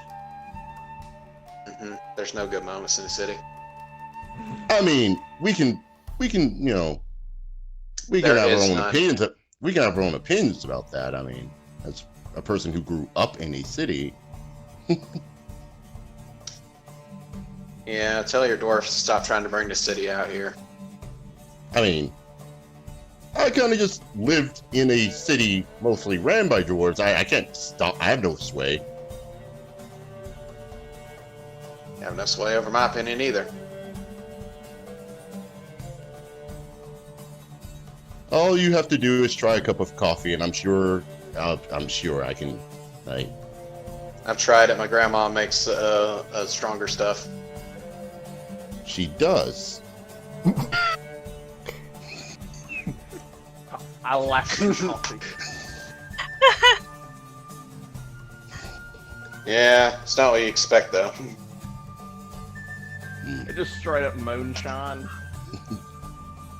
Don't spoil it. I'm kidding. Moonshine coffee.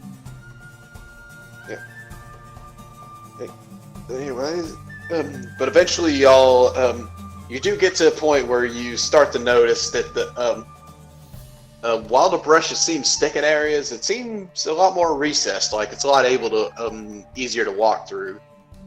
Like it seems like it's nearly natural paths in the forest have been carved through here. So eventually you get to a point where it feels like you're walking into this unnatural bright light as you go.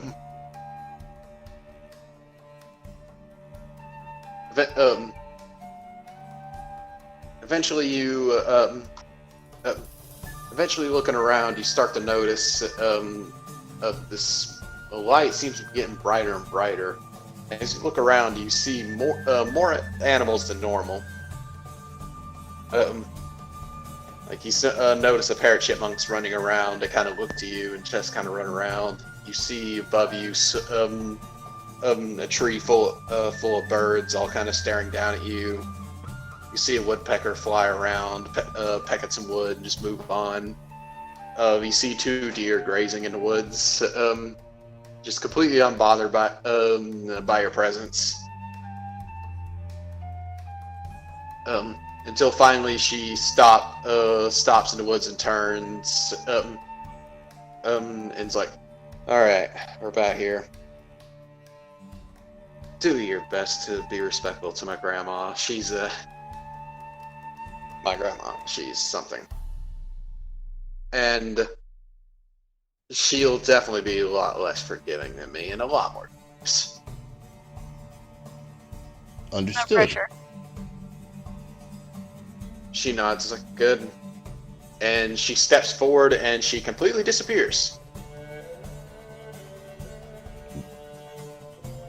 Batman's out there. Like, so wait, she just walks forward and then disappears in front of us? Yep. I'll walk forward and kind of like stick my hand out in front of me. And you disappear as well from everyone else's view. But to you, you look up and you're standing behind Lila.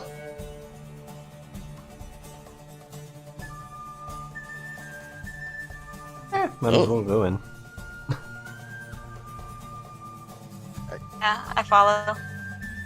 As all y'all make your way in, all of you just have to adjust your eyes for a bit as the bright light seems to come in a little brighter. As it fades away, you find yourselves at the edge of this pond. And you look up to see this a waterfall running down into this nice little pond-like area. You see stepping stones all across it. You look down, the water's crystal blue. You see fish swimming in it. You see frogs happily croaking at the edge of it. There, you see a horse standing at the edge, just drinking away to his content.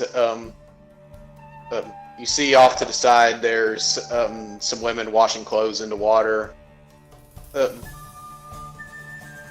There's some other kids off to the side playing in the water. You see one man fishing, currently fishing on the other side of the pool. Then finally, at the very center of this pond-like area, you see one woman set and cross-legged in it.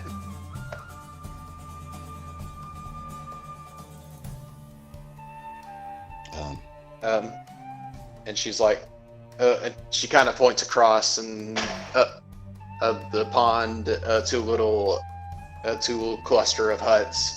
There's one hut off to the side that seems a little bigger than the others. Like, that's my grandmother's hut. Watch your step on the way there. All the rocks are a little slippery. And she just kind of skips over the little rocks that littered away over to the edge of the pond. I do have a question. The people who are here, are they dressed kind of like how the people were back in town, or like completely different? They seem, best way to put it, they all seem kind of cleaner and a little better taken care of. They also seem a lot more just kind of wild child in nature. You see flowers in a lot of women's hair. You see, instead of where it was a lot of animal skins that they were wearing in town, most of these people all seem to have woven clothes out of plants.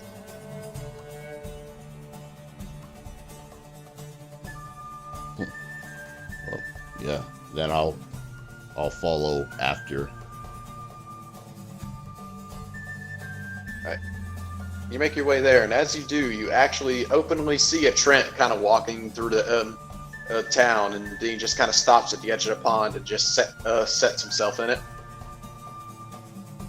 All the people are pretty unfazed by it. The kids actually run up to him and start climbing in him.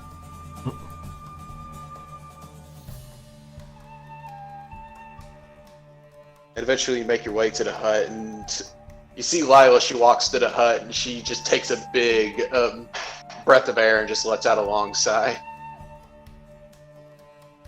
That's not a It's good like- sign. It's like, Grandma, I'm home. And she's like, come in!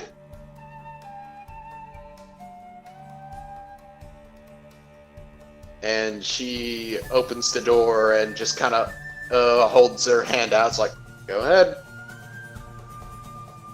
I'll walk in. I sort of gesture to like let everyone else in first. Lila looks to you like, you first. Oh, I It's wasn't just talking the about two of her. you. Huh? Yeah. Oh yeah, no. I was Like talking what? about everyone else. Okay. But as you go into this darker room, you see it's a darker room. Looking around, it's definitely a sight to behold. You see it's got a nice grass floor, pretty nice to walk on, actually. There is shelves littered everywhere, covered in books. You see various animals' body parts all floating in formaldehyde in them. You see some dried animals hung up in areas. There's a big cauldron in the center of the room, and just sitting over a pool of water, you see a woman looking down, and she looks up to you with just a big toothy grin. You see this woman just completely wild, white hair sticking everywhere. You see she's wearing a long, thick dress. And you see she currently has a cat sitting on her shoulder. Completely black with green eyes. She just lets out it's like, hi, you finally made it. Were you expecting us? Sorry to keep Yes. you waiting if you were. And she gets up, for surprisingly agile first was like, no, time's nothing to me now. And she starts walking toward you, and literally, I assume you're the front, Marcus, she pushes you out of the way and then pushes away through the twins, and walks all the way to Amarok and just puts her hands on his shoulders. And she walks over to him and just literally takes a sniff out of you and just sniffs all over. He's like, ah, yes. Alchemy, coffee, a faint smell of wood fire cologne. You've been around raw. Just during this whole interaction, during the sniffing, it's just looking to anyone nearby for help, just panic on the face, like, what's happening? Wait, You see Lila's literally smiling, like, very brightly, just... I I'm not ready for also this kind of relationship. wait. I also do have a question. So she walked up to Amarok and put her hands on his shoulder. Yeah, literally pushed all of you out of the way with a surprising strength for her weight. Oh wait, yeah, the height difference. More on his waist, making it even weirder. Oh no! I just thought that she was real tall. Yeah, that was my bad. I forgot how tall Amarok was for a second. I mean, you've seen like the little stunted grandmas like hug their giant grandsons. Yeah, that's me every time I see my grandma. Boy, you've grown. Oh god. Yeah. So Yeah, after the initial like, oh my gosh, what is happening? Passing like, yeah, I've been around him and worked with him a couple of Great. years. Do you think he'd like Lila? And at that point, her smile fades. I'm like, just eyes cut between the two, like, what do you want me to do? What do you want me to say? My daughter just wasn't enough for him or something, and she just had to move on to some stuck-up accountant at the Alchemist Guild. But she's great. Maybe you like some younger. I don't know, but yeah, she's 19. She's ready to marry.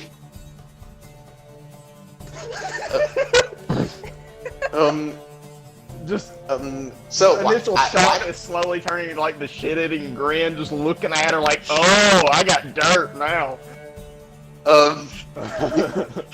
She literally turns and just slams her head into the side of the wall. And she's like, looking back to the grandma, just, I know, he's odd with his women. I mean, tell me more, like, just explain everything. what kind of women does what he all like? You think's wrong. What's that? What kind of women does he like? Oh, I don't know, it changes from day to day. He's just, all the times. Whew. Crazy man, Latin.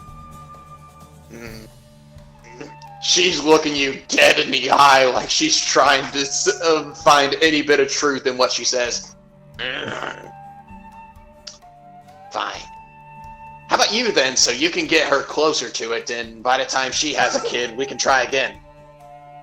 Oh, God. Suddenly I'm not having fun. No, Marcus is like, since she like completely blew past Marcus and like is giving you this treatment, Marcus was like laughing into the cuff of his sleeve. Then Lila's like, I don't plan on getting married, Grandma. And she's like, you stay out of this. Now, Aaron, I do smell alchemy on you, so there could be some potential in you yet. And she just slaps you on the stomach like she's patting you, but it comes off a little too hard. But it's like, but at any rate, that is quite disappointing. I have sought after him as my perfect son-in-law for years now, and he just refuses me at every corner. But he's the most perfect heir to the alchemy. But every time he denies me, it's frustrating. God dang! If only I was younger when he was young, it could have been perfect. Now, at any rate, yes, I did ask for all of you to come here, but first, and instantly she goes to the twins next. Oh. And then pushes past Amarok and finds whatever corner of the room Denaru was avoiding all this in. It's like she just kind of looks at you like, I know that smell. She kind of locks eyes with you for a second, then just like, nah, and just kind of moves on. And but she kind of just pats you lightly on the shoulder as she passes. And then, you might even say it's a caress. She's chosen the next target. But then goes back to the twins. Y'all smell very interesting. Definitely divinity in you. Not many of those types. Yes, all of you are unique. Yes, yes. And you? Looks at Marcus. You smell like explosions. I mean, I don't like it. Hair. I mean, when you deal with gunpowder and volatile mixtures, it tends to happen. And there's something else. And she goes back to Naru, and she straight up pulls open your pack and pulls out the wand that you got from the follower of the Swarm Weaver. She's like, ooh,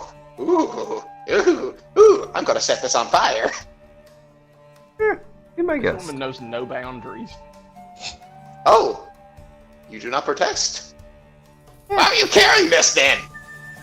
Yeah, we took it from someone who actually worshipped the thing.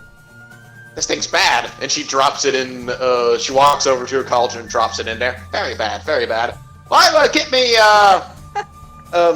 the vials on shelf 3, second to the bottom row. It's like, yes, Grandma, you're gonna acid it? Is that gonna work? Eventually.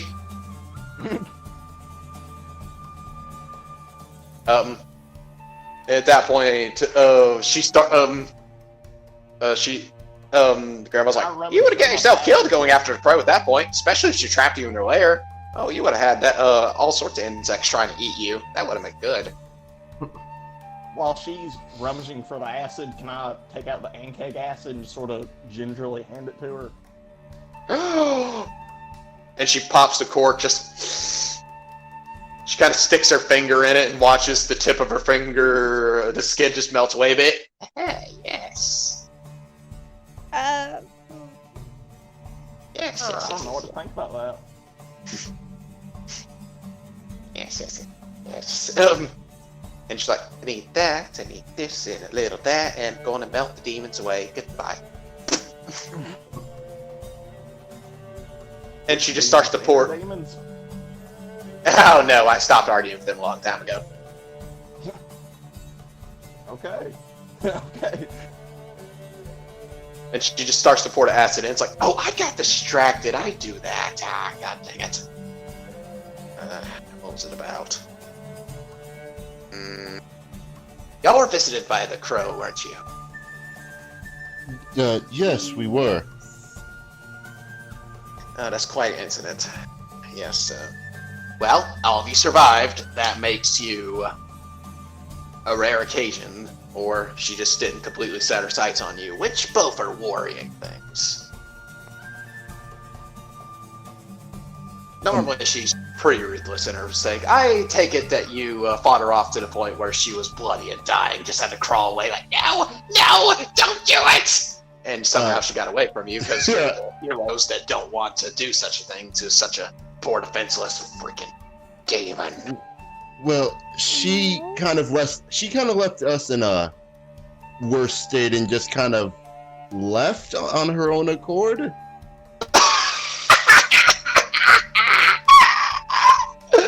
Oh, y'all are in trouble. I don't know how that sounds. We figured that it was a bad thing that someone so powerful would just leave us be, but you seem to have confirmed it. Oh, indeed. And she sees she's kind of holding a pair of vials in her hand, like, and just drops them all in there. That should do. Well, I'm prepared to dispel magic ritual. And see Lila's. At this point, it seems like routine for her. She starts to draw symbols on the floor.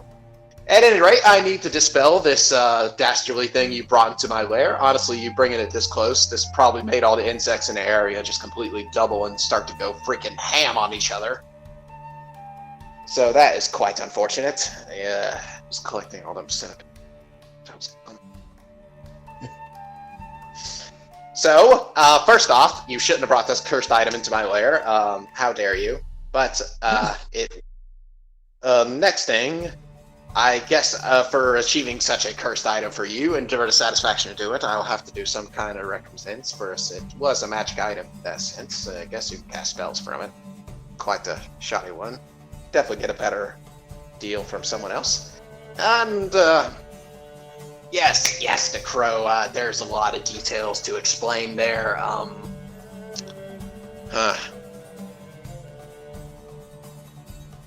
May I finish this ritual, then I get back with you shortly. I am...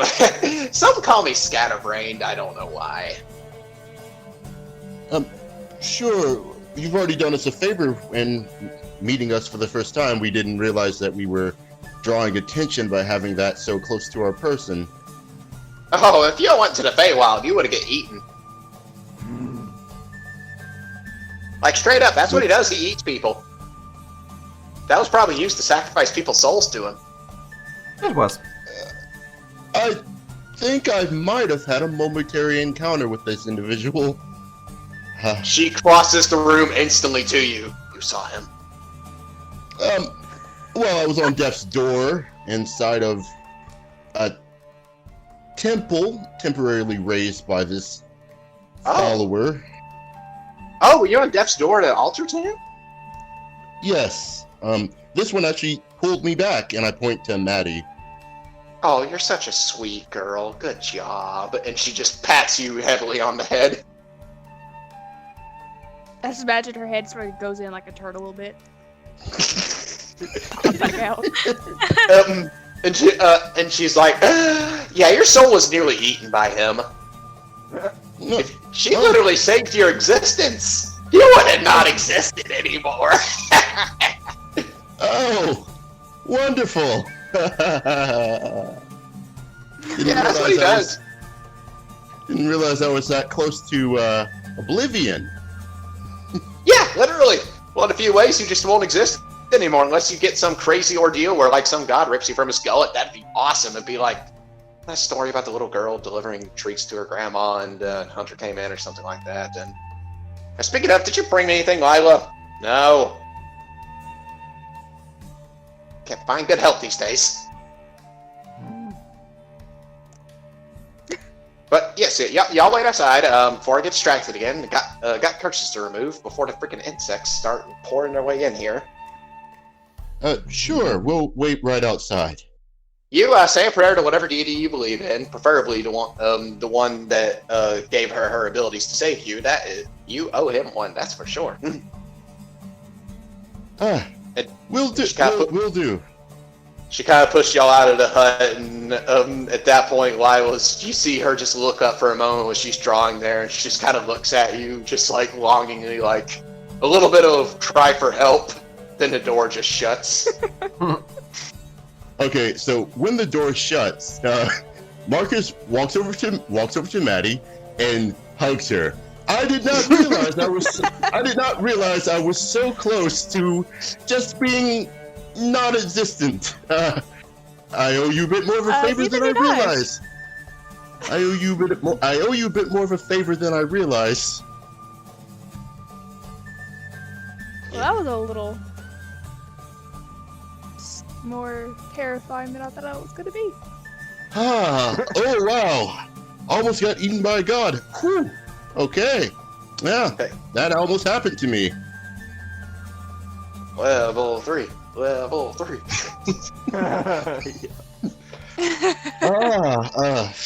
With that being said, I think that'll be a good point to take a little break. We have been going for 2 hours right now. All right. Wow. Yeah. And we are back. Welcome, everyone. Hello, everybody. Welcome back to Awkward Family Encounters, the session. Now, back to everyone. As all of y'all are just kind of been standing awkwardly outside this hut, I'm really sure what to do. Yeah, what I'll be doing is that since she told me how close I was to death, I'll just pull out my holy symbol and kind of mull it over in my hands while I'm waiting. Yeah. And then eventually, a few minutes later, you just see a large flash go through windows here. Take that! Freaking accursed Fey Beast!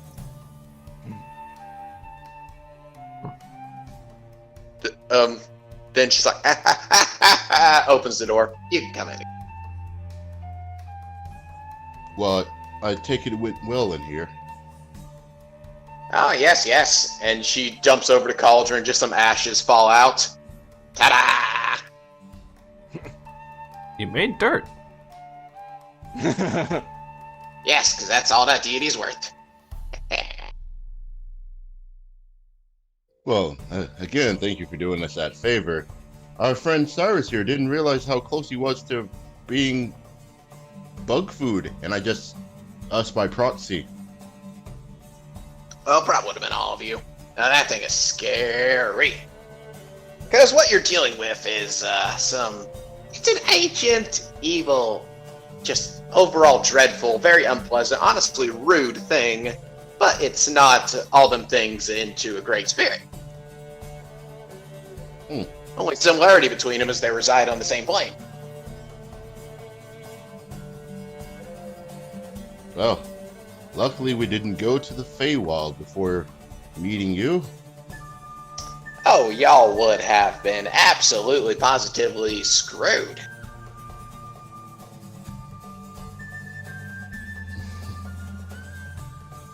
Anyways. Oh, no, go ahead. No, it was just that, one of the things we came to this town for were the town over from this one, they were attacked by goblins and goblinoids, and they wanted us to come visit you so that you could potentially aid, and they sent us with a payment. Oh! How's Alphonse doing? Better now. Okay, he's alive, thank God.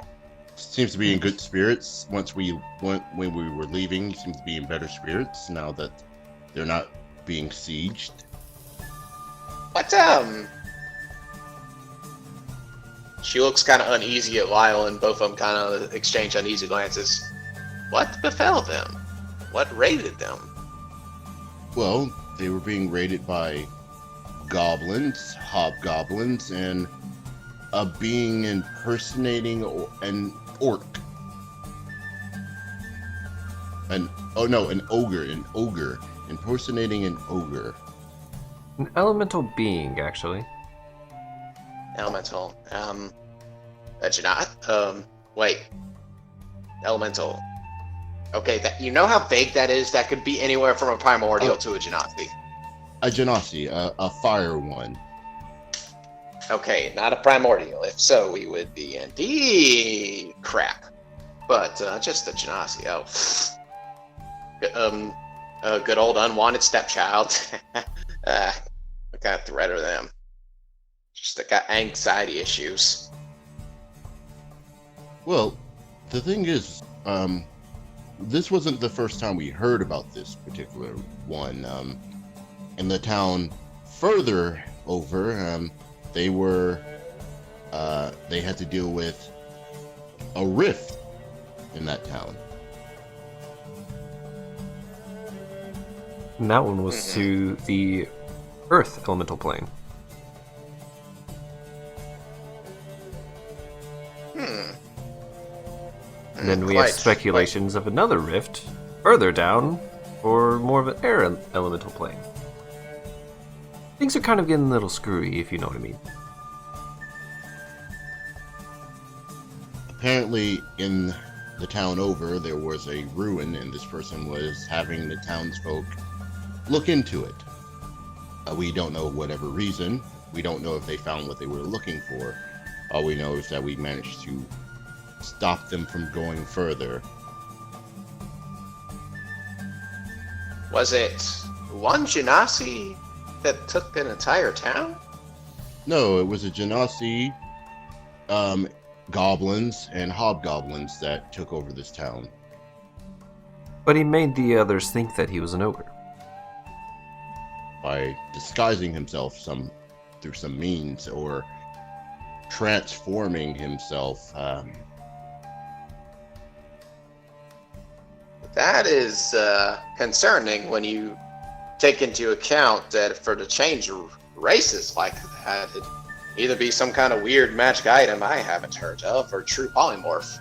I truly hope it wasn't true polymorph cast on him, because that was a very dangerous spellcaster. The only spell that I've actually encountered that could alter your physical is altering oneself, not a polymorphing, and I mean, until today, I didn't even realize that people could transform into deer and animals and such. Oh, that's rookie stuff. But transforming your entire body to the point you're a race the size larger than yourself, that is some true polymorph stuff. That's concerning, that's for certain. Whatever this Genasi was, he himself is very powerful or has some very powerful allies. And the goblins, that's another matter, because for them to sneak through the woods as well as they did, they definitely weren't just a bunch of roving madmen. That's the best way to put it. No, What do you really know about them? They're good marksmen. I know that from firsthand. They were organized enough to try to take us alive. That too. They weren't just killing us. They were trying to apparently capture us. So they were organized. They were decently supplied. And it wasn't just goblins, it was also hobgoblins as well. And bugbears. And pretty much all The of entire the goblin, race there. pretty much all of the goblinoids were together. She kind of turns. Lila, what do you take of this? He's like, from what I heard, I guess it could be a group from beyond the wall or some rogue group from down south. It's strange. These goblins, were they part of any group or organization? I mean, other than the one they had started, all I know is that they were well organized. We didn't get any names. At that point, the older lady steps in again. You didn't pour acid on them till they talked? Threatened to bite off all their fingers? We did interrogate one, but didn't know anything. And? Didn't He seem should to have know known who he worked for, at least. They didn't I even mean, know their basic- employers. I mean, to be fair, they did seem rather surprised when the Employer.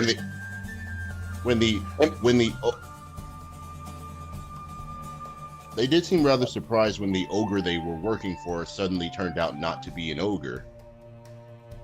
Okay, interesting. But employers, that implies they were a group hired to do a job. They were something. That info is crucial. And we have told you everything that they knew. That we were able to get out of them.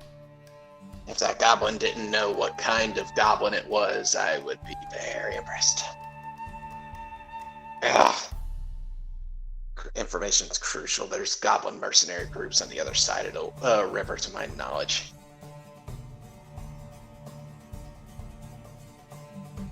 Wonderful. I have a lot to learn. Now, anyways, I must ask. All that aside, I guess the Riptologist would take this, but did Alphonse knows how I operate. Did he send anything with you?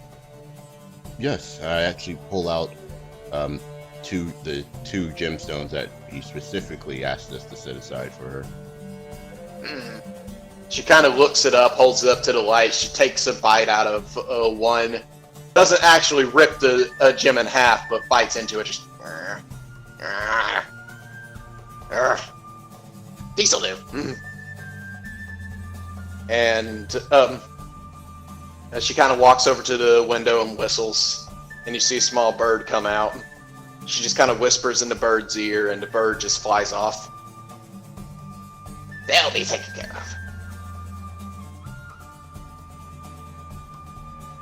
What? Anyway, thank you. That is to be appreciated. I will make some use of these.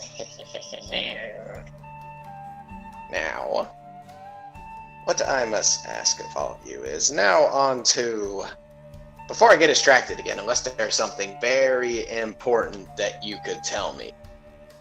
that would completely derail me again if we go on to this tangent. What exactly happened between the crow? Well, It, yeah, sorry. you can go ahead. No, I haven't heard from the twin. I want to hear from her. Go ahead, Angel Descent. What you got? I'd like to hear more from you. In Maddie's mind, all she thinks is I shouldn't have said anything. She's looking dead at you expectantly. Hey, she Well- have a grandson. It just Like, stood there and then looked at me and Luna and then flew away. Only you two? I mean, unless it looked at anybody else, and then she looked to the rest of the party. It did seem pretty keen looking at them. Yeah, it looked at us. Must have scared it. I mean, I was busy with Farmer John. Speaking of stuff, someone keeps saying they're not to scare people, but I don't know why they would say that. But, You notice Also- she actually grows quiet. Oh, that's it not also good. it also did raise a few undead in the area. We dealt with them, but it Not raised the actual crow. it. We were able to deal with the undead that it raised, but not the crow. Correction, And it's we didn't deal with all of them. One of them ran away. Yeah, that was because That- of me, wasn't it? oh yeah, one did run away. Pretty sure it's dead though. The raising of the undead. What else can you tell me about her? Is there anything else strange she did? She summoned a lot of crows, a whole lot of them, that were keeping an eye on us while we were there.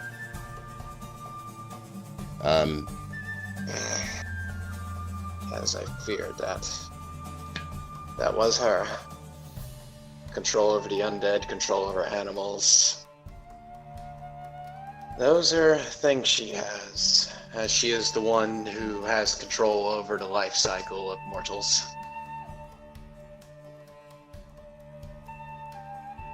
Did we just And- pick a fight with the Grim Reaper?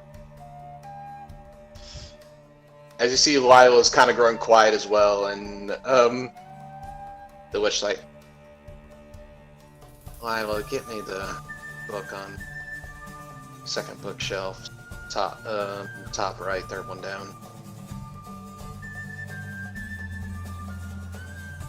And Lila goes over and hands the book to her grandma. I was like, thank you, dear. Yeah, to put it bluntly, the two of you are in trouble for some reason.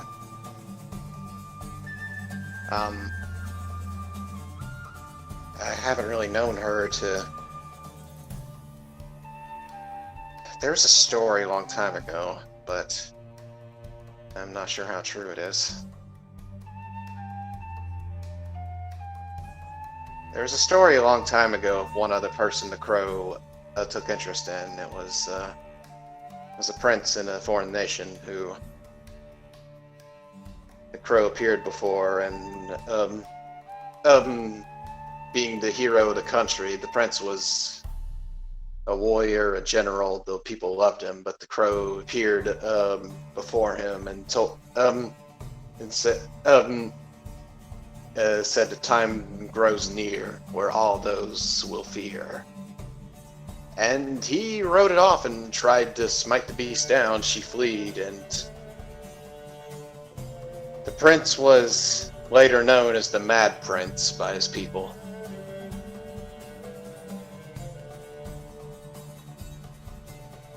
And that story is kind of shrouded in mysteries and rumors, so I don't want to give you too much validity there.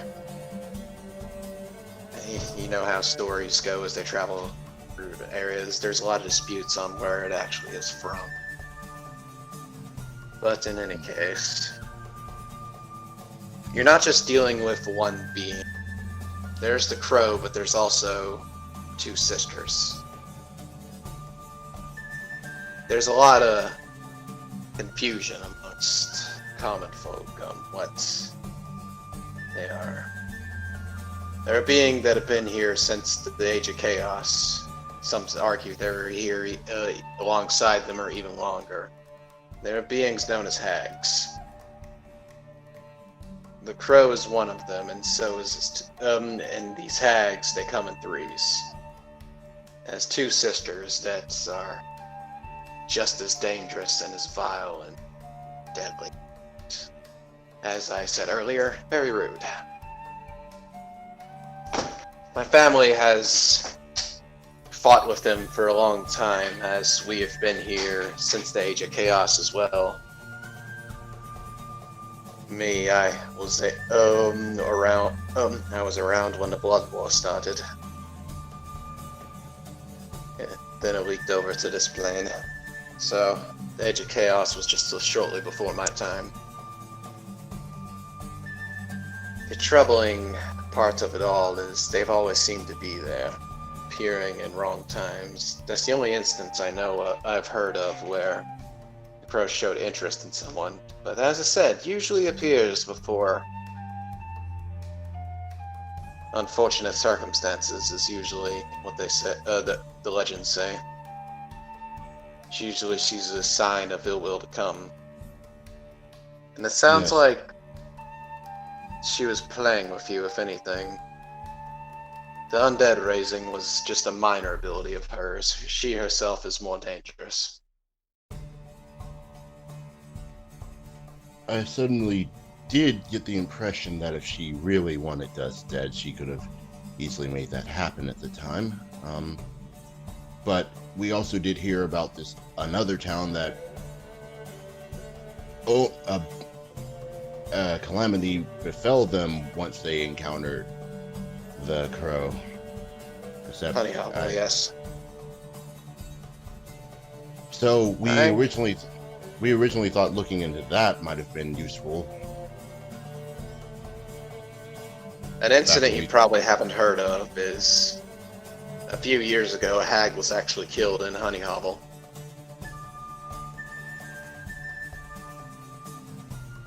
And might this hag have been killed and then shortly after and the calamity happened in Honey Hobble? No, this was just a few years ago, way before the war. It's more a sign that these sisters have been trying to grow their influence lately. As you see here, my granddaughter has actually been doing some looking around for me. We at least have heard rumors of 2 other covens that have fallen under their influence recently. As hags, generally, they'll work in 3, but no more. Too many, they start to fight amongst themselves. But sometimes they've been known to at least have communications with each other. Kinda to serve to help each other or get other knowledge to each other. Right now, it seems there's some other covens that have showed their interest in getting knowledge from them being the most ancient and wise of them all. And mad, to boot. And I don't like this at all.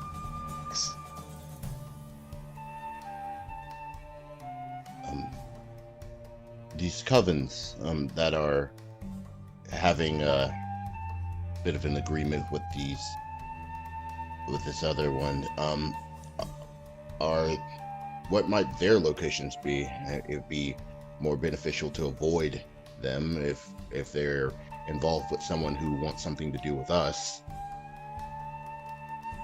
Well, I was like, heard rumors of some wise women, she put some air quotes in the air, beyond the river that have been giving advice to the people over there.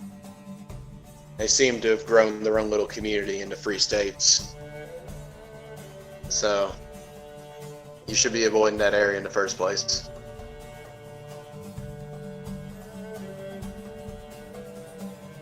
Other than that, it seems There's been rumors close to rumors in a small town that fishermen are going missing. The cases don't seem erratic enough for it to be a sea dragon, so I was worried about water hags. Some other weird occurrences in the area led me to believe it could be them as well. And where might this small town be? It's between Fort Auger and Honey Hobble. I'll actually pull out my map. So is there a town in between that I can see on the map? Yeah, it is. The river basin town. Delilah kind of leans over and looks like, yeah, that area. So, at the least, I'm theorizing it could be a hag. It may just be a smart monster. But the people describing it as a sea drake, I don't think so. Drakes are a little too primal for that.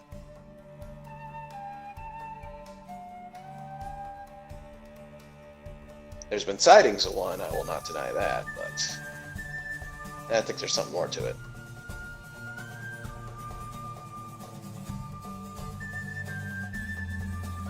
Hello? Can you all hear me? Yeah, I cut out for some reason, but Okay. so you said the river basin town. Yes. Now, she looks kind of very evenly at the twins. I apologize, but it may.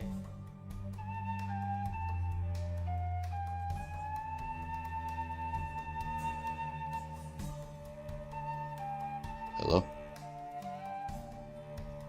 I think you might have cut out. Yeah.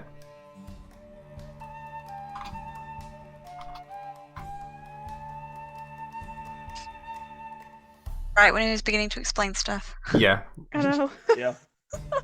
Here is your dark history, and this is. It is very important that you must know that. What am I? You had cut out when you were about to you said that she would look towards the twins. Then it Yeah, got I out. was like, Exactly, that's perfect. perfect timing. I was just like, well, what? We'll never know.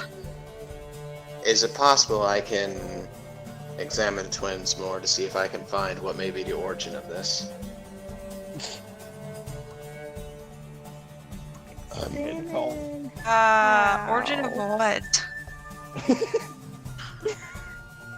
Why such a literally being of legend is taking interest in to fish out of water, you may say, as there are two angel descents in this land of halflings and humans.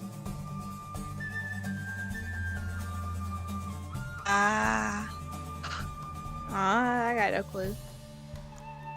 I have no idea.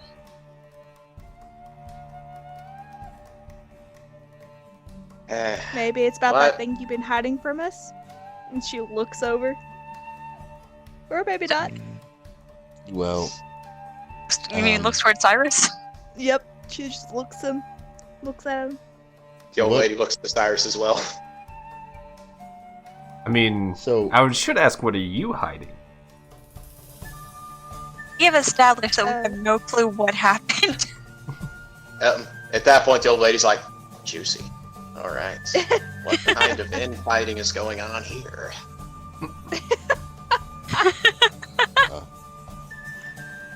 so this some- examination. I go into a deep meditative state where I can see all and see what could be possibly plaguing these girls. I mean, it's up to those two, since you'll be examining them. If anyone would like, they can go with me as well. Into our heads? Not going into your heads, no. More like your soul. Okay. Oh, that's even worse. So you. So No, you- no. Oh, what is this icky blackness everywhere? Oh God. So wait, It- you are. It. Yeah. No, sorry.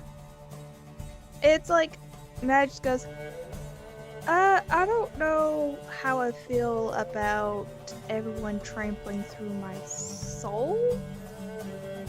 Oh, you can trust me. Make sure Yes, to Maddie. kick off the dirt off of our feet before we go in. Yeah, yes, Maddie. We'll take our shoes off before going into your soul. I don't want Let's- y'all to be in my soul. Look, let's. I don't want let's the do it boys this in my way. soul. I don't want the boys in my soul. We're not going in. We're going to be outside watching you to make sure nothing happens. I like Okay, that I'll- pen better. It's Only okay. women here. It's okay. Let's just. know what, I'm just fine try if it. it's just her. I don't want anybody else in my soul. And she looks to Cyrus. Nobody else in my soul. And then to Marcus. Get out of Nobody my else. soul, Mom. Men, get out. The women got some soul searching to do. Look, I mean, technically, she already snatched my soul back from the wherever I was going to end up. I So, didn't go into it. I didn't but run around. but I understand. I will wait outside. Hey, oh, y'all can sit in here. I meant into the transitional state. Okay. Lila, get me stuff. And I was like, Like- yes. Maddie, even though she knows Luna doesn't like contact, reached over and then grasped our hands. She's like, I don't know how I feel about this. You see, Oh. you see, Lila goes and gets one of the jars from the shelf.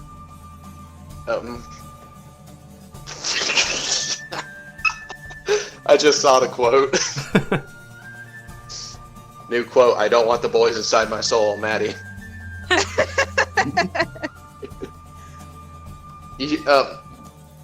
You see, Lila goes to the far corner of one of the shelves and reaches down, and she pulls out a glowing mushroom with yellow spots on it, Y'all gonna get high.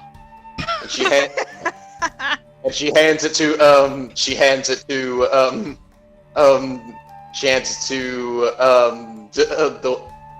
the mother of the woods, and she's like, "Anyone else?" I mean, they've already said that they don't want us to go into their soul, so I mean, It's a little personal. Okay, fine, So- just me. More for me. And she throws the entire mushroom in her mouth. So it's Oh, it's one of- very inner Oh. her soul. No. so Do we watch her pupils just dilate hugely and everything? I didn't realize It's we were kind of going quiet on- for a second. It's quiet for a second. She chews it up a bit. Then her eyes get real wide. Her eyes roll back in her head, and she starts to slump over. And Lila just grabs her by the shoulder and just rights her in a chair. Hypnotic. Oh, we're going on one of. She's going on one of those soul searching trips. Okay, I'm caught up. Yeah. Wow. Lila's like, yeah. While she does make stuff like that, that mushroom's the real deal. Actually, she can, quote unquote, see a lot. Are we gonna as feel mu- her prodding our souls? As I said, she literally doesn't enter your soul. She just, y'all may not understand, but she enters the astral plane and can see a lot more than a normal person can. Oh, I thought she was gonna go around and root up my soul for Oh, practicing giggles. oh yeah. If she said the astral plane, I've done a bit of studying about that. I've never gone to the astral plane, but Well, you Well, missed your look chance to at- get high as heck and see it. You've still got drugs in your bag. hey, oh, whoa, okay. No need to put me. Look, no need to put me on blast about this. Lyle was like, freaking college kids. Well, okay, that's a bit. Accurate. You are a college kid. Look, all medicines have to be created from something. I'm just saying. Okay. At that point, you jerk as she snaps back into your body. It's like, ugh, Lila, give me the. Yeah, I know. And she hands her a drink, and she chugs it real quick. And just shortly, she kind of pats her face for a little bit, like, okay. Okay, no one's blue anymore. That helps.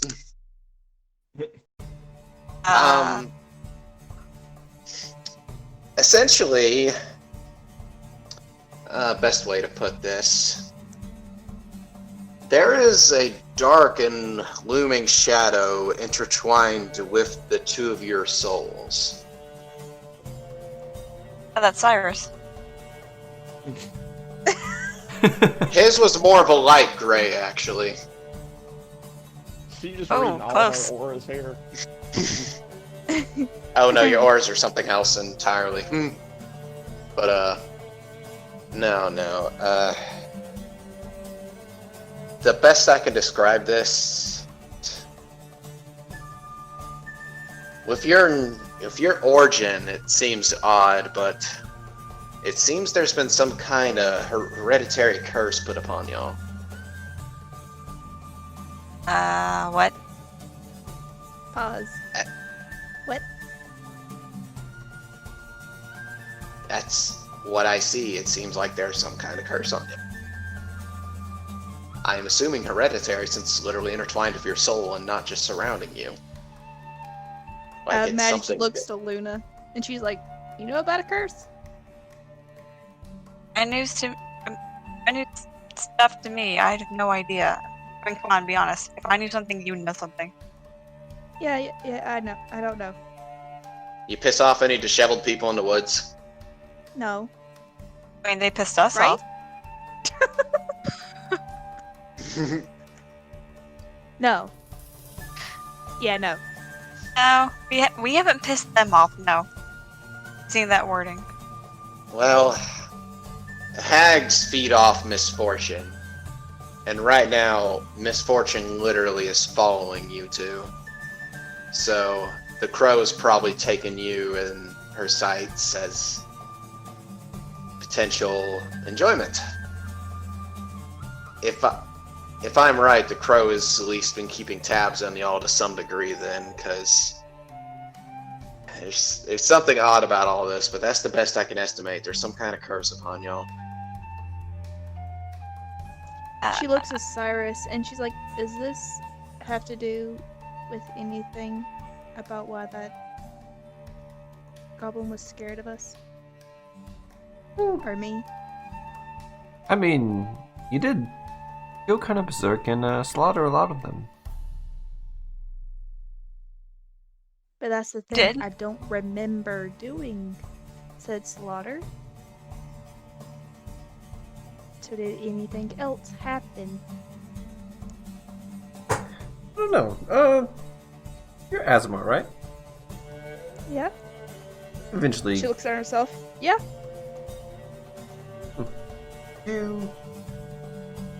let me think.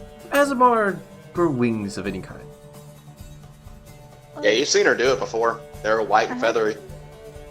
I have angel wings. White ones. Interesting. Have we seen that? Yeah, we've Yeah. seen. Yeah, when she saved Marcus. I mean, I just technically. Marcus I hasn't seen it. I just technically I haven't yeah. seen it. No, when you came to, you saw her standing above you with the wings. Oh yeah. So yeah, she was standing up. She flew up to me, brought me back up, and was standing above me. So I've seen it. Yeah, white wings. Oh, okay. Now, I might have been colorblind, but it's really hard to distinguish, or really hard to mistaken black for white. Even in For my wings. pitch darkness. Black? Oh, yes. Blacker than the night that we were in, actually. I say with like a big grin. I don't remember this. Of course you blacked out. So if this is a curse, it kind of makes sense. But you have something evil hiding in you, apparently. I don't want it to be there. This only happened to you and not me. Weird. That we I don't know know. of. What? You are I mean, twins. we also haven't been around you for all of your lives. It could have happened at some other time, but you don't Yeah. remember. Yeah, that if that happened to her, there's a good possibility it could happen to Luna as well. Because, like I said, the dark shadows upon both of you. And it did happen Remember this whenever... happening before. Well, it did happen when Luna was down. I just remember seeing her go down. And then nothing. Then Well, perhaps it's a defensive measure. I mean, we were, from what you've told me about that situation, we were in a pretty bad way. I myself was quite Cole. on death's door again. You're a pincushion. Yes, yeah, I was a pincushion, apparently. it's, So it I might just be a remember- response. go ahead, Marcus. Go ahead. I was just saying that it might be a response to stress or being in a dire situation. I remember feeling panicked. But that there was nothing.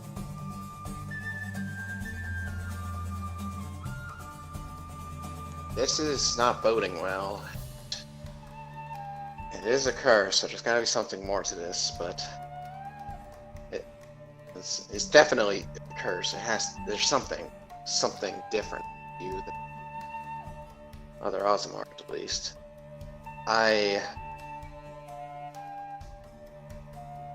hope you all be careful then, because if that's the case, the crow is not done with.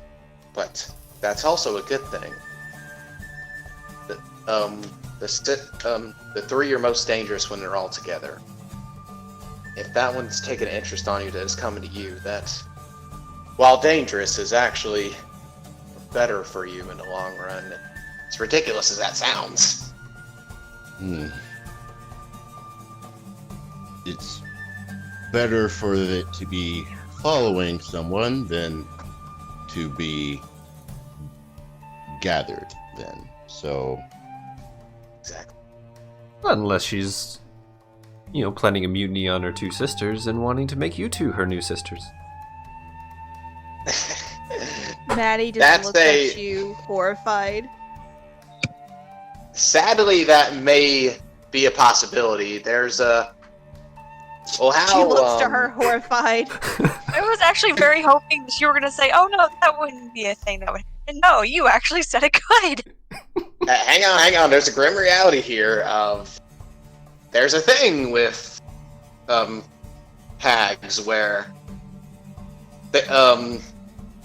She's kind of like gulps a bit, like, "Oh Lord, I've opened a can of worms," and she's like, so. Hags, they have this belief of threes, right? They believe the magic number's 3, so of course, like numbers like that are a good thing to them. And how hags reproduce is they eat a child, and they through the child's magic, they do a ritual, and they are able to give birth to another hag daughter. There is a belief, though, that they'll gain even more powerful children if they eat twins. wonderful. Maddie just looks to Luna and she goes, "I don't want to be hag food." I don't know. See, that's Eat a lot of what- garlic, I mean, here's a hate She looked that. at you and was licking her lips. What? So that was the detail y'all missed. She looked at you and was licking her lips.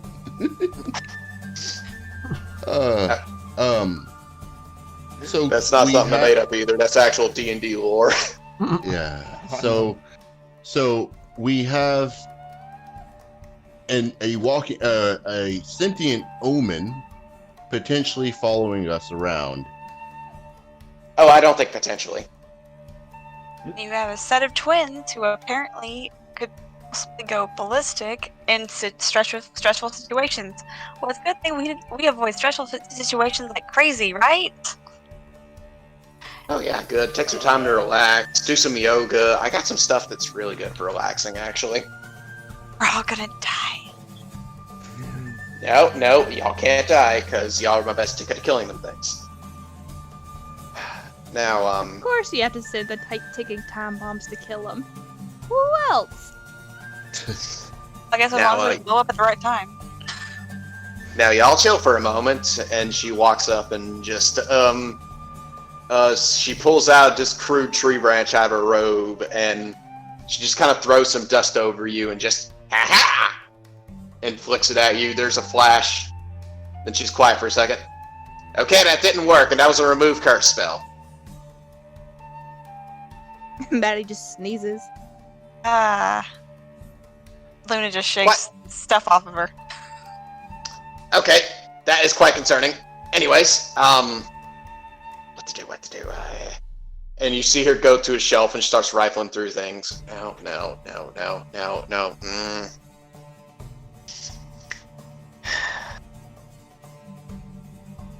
What do y'all intend to do with this information I just gave you?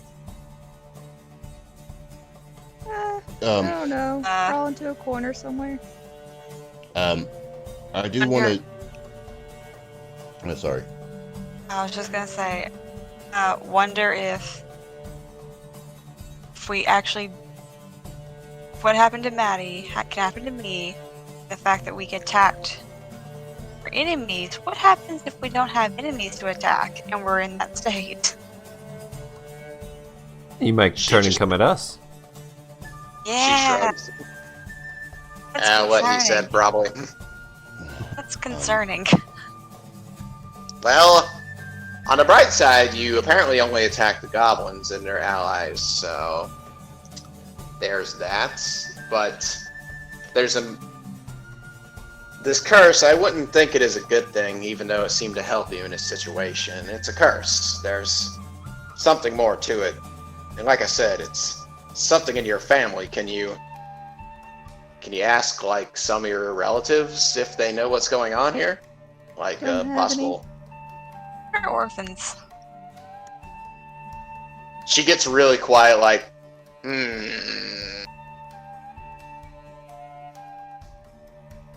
Okay. Quite troubling. Quite troubling. Okay, The only person we could have asked was our dad, and he passed away. That's actually the reason why we're out here. Yeah. Trying Wait. to find out the person who killed him. do you think it could have been the crow?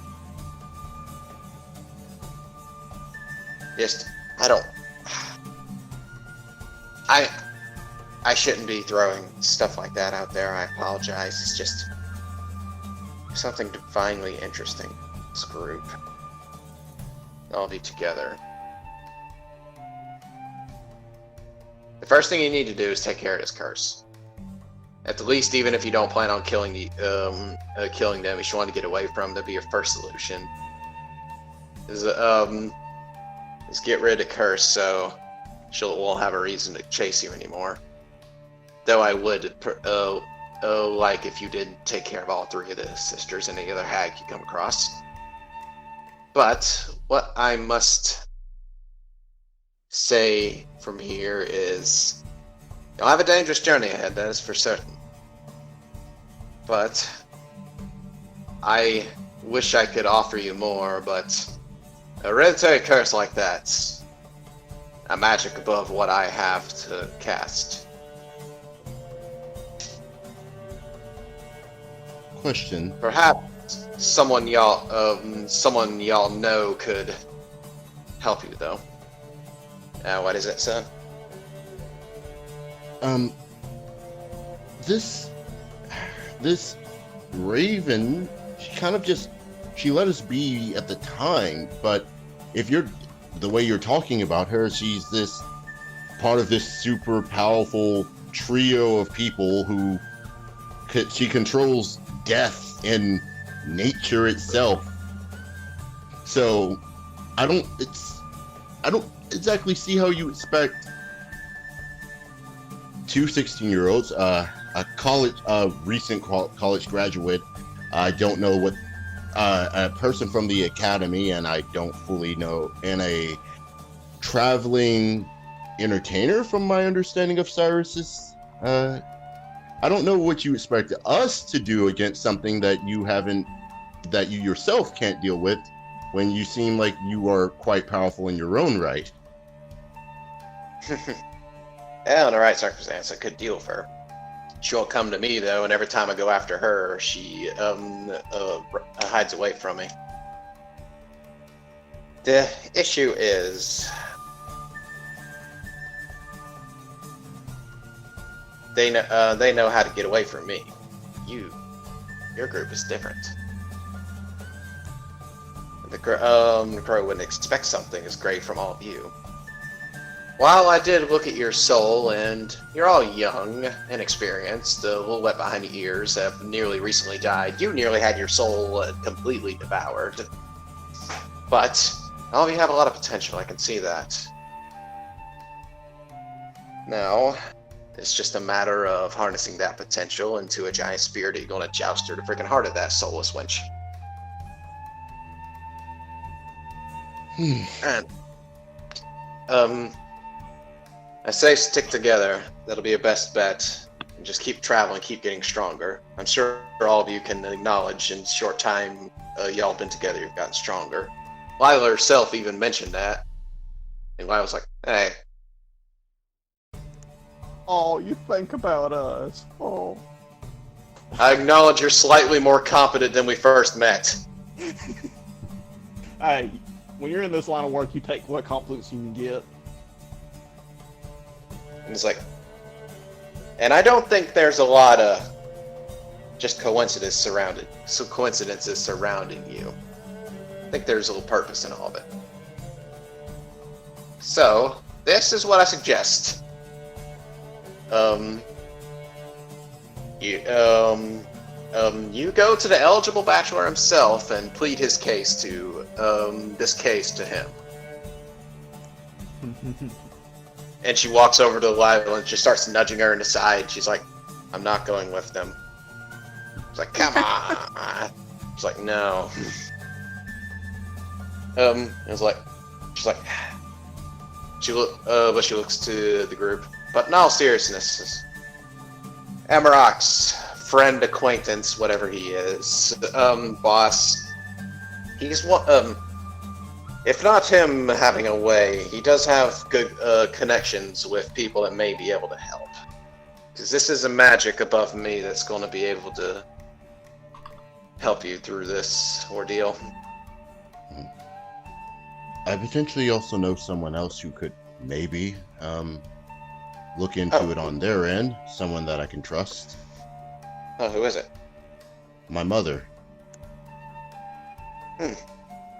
She herself is quite skilled with the arcane arts.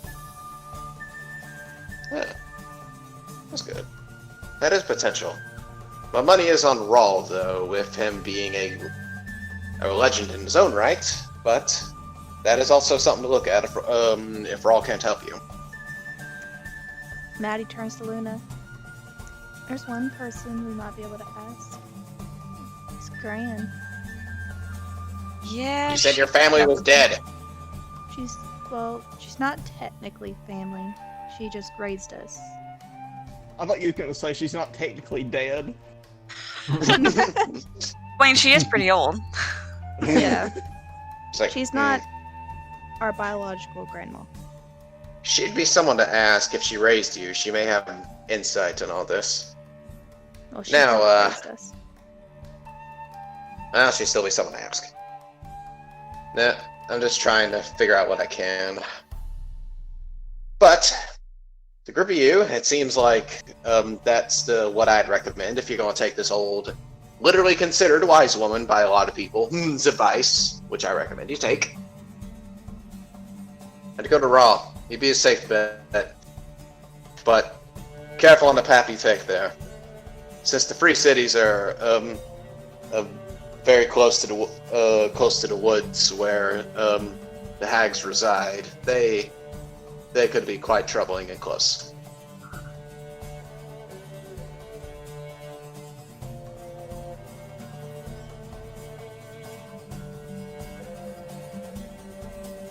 Shade Grove's a very dark place, literally and figuratively. And there's many traps that could be had there between the trolls, the other giant cannon monsters that reside in it. And the worst of all three of the sisters usually find themselves there. In one way or another.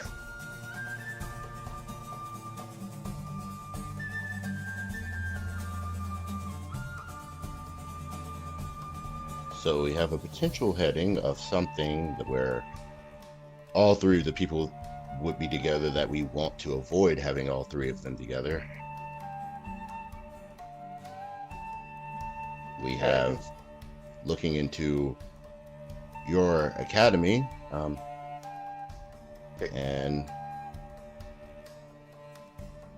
I look it up over.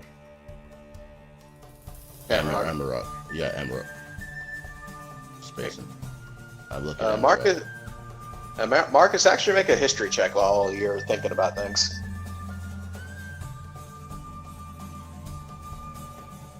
Okay.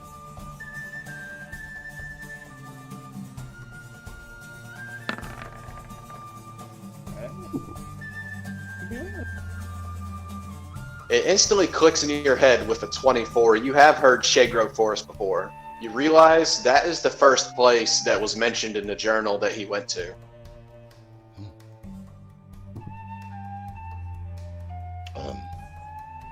Actually, yes, the Shadegrove Forest, with that we would have a proper heading again. So, Like I said, I would recommend going to Raw first. Get yourself stronger, get yourself some resources. You can find nearly anything you want in the free cities. Plus, having the rich and powerful friend you have, a very eligible bachelor, quite a handsome person, good at alchemy. Definitely great for you to go see Emra. I'm just gonna give Lyra that pitiful, understanding look, I am sorry. You just see nothing but emptiness in her eyes. Just bad expression. Just look back at the grandma here. I'll put in a good word. I'll mention. I know him. He'll take sympathy to this, despite him literally not being interested in any people, really. Him, I feel like he'll have a soft spot for this, though. Call it a hunch, or someone who just knows him very well.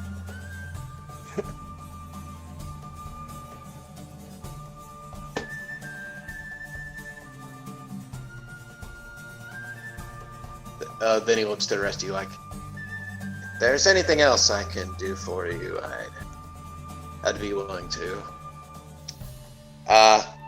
Speaking of, and she kind of turns around and, I don't really use this stuff, but, she kind of shuffles through some things, and it's like, here. It's like, for your trouble, I do believe that's a modest sum in human terms.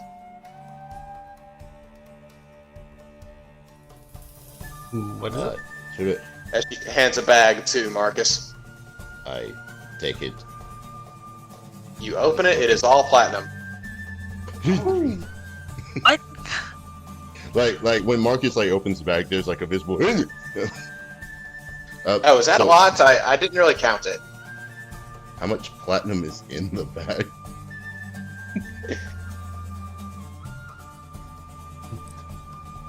Cyrus looks at the bag, is like, oh, I think they'll do nicely. Hey. Hey. There is 31 platinum in the bag. Okay. It's like, that's for letting me burn a sacred artifact of someone I completely despise, and also that acid. That was a nice acid. I figured that'll be a payment.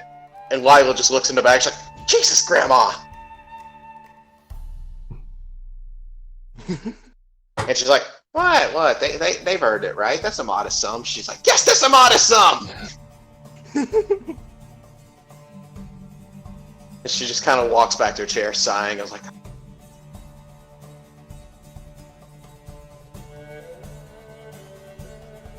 but she's like, no, just take it. We got plenty here. We don't need any of that mortal currency.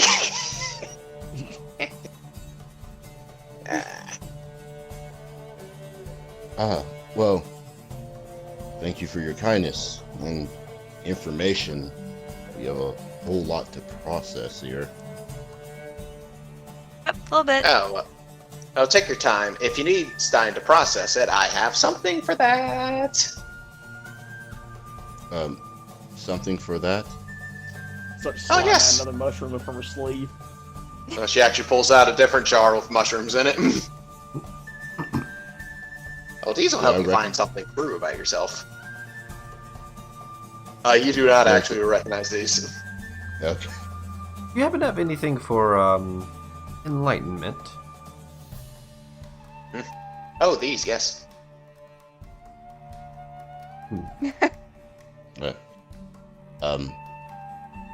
So, what's the prescribed dosage on these?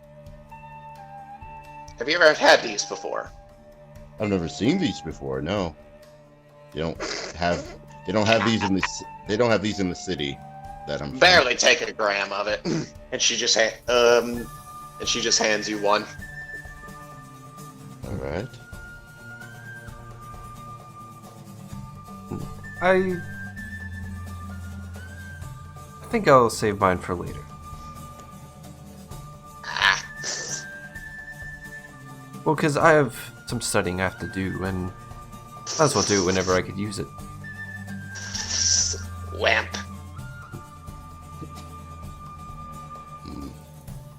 So,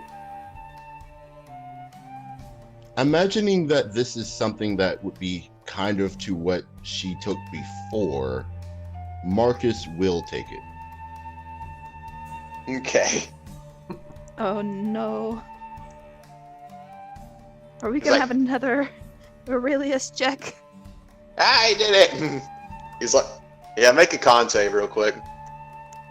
Okay. And it's like, Is this like an anyone alien else? syrup? I'm good. Thank you though. No. Okay. No, I was about your age. No, I was younger when I had my first. It's no. terrifying. Good old 800 years ago. No, wait. No, it was only 600, wasn't it? I was counting. Hey. Right. So, okay. At that point, you just got. Wait, what? Looking around, like all of their various herbs and such, would I see moonflowers or anything? You actually do. Okay. Can I pull out my one remaining gem and offer to trade for moonflowers and potion ingredients? I'll give you enough to make one potion for one of those. Alright. Seeing how we actually need to stay alive to your profits. Yeah. Alright. She takes the gem and she, it's like, no, it exchangeable rates.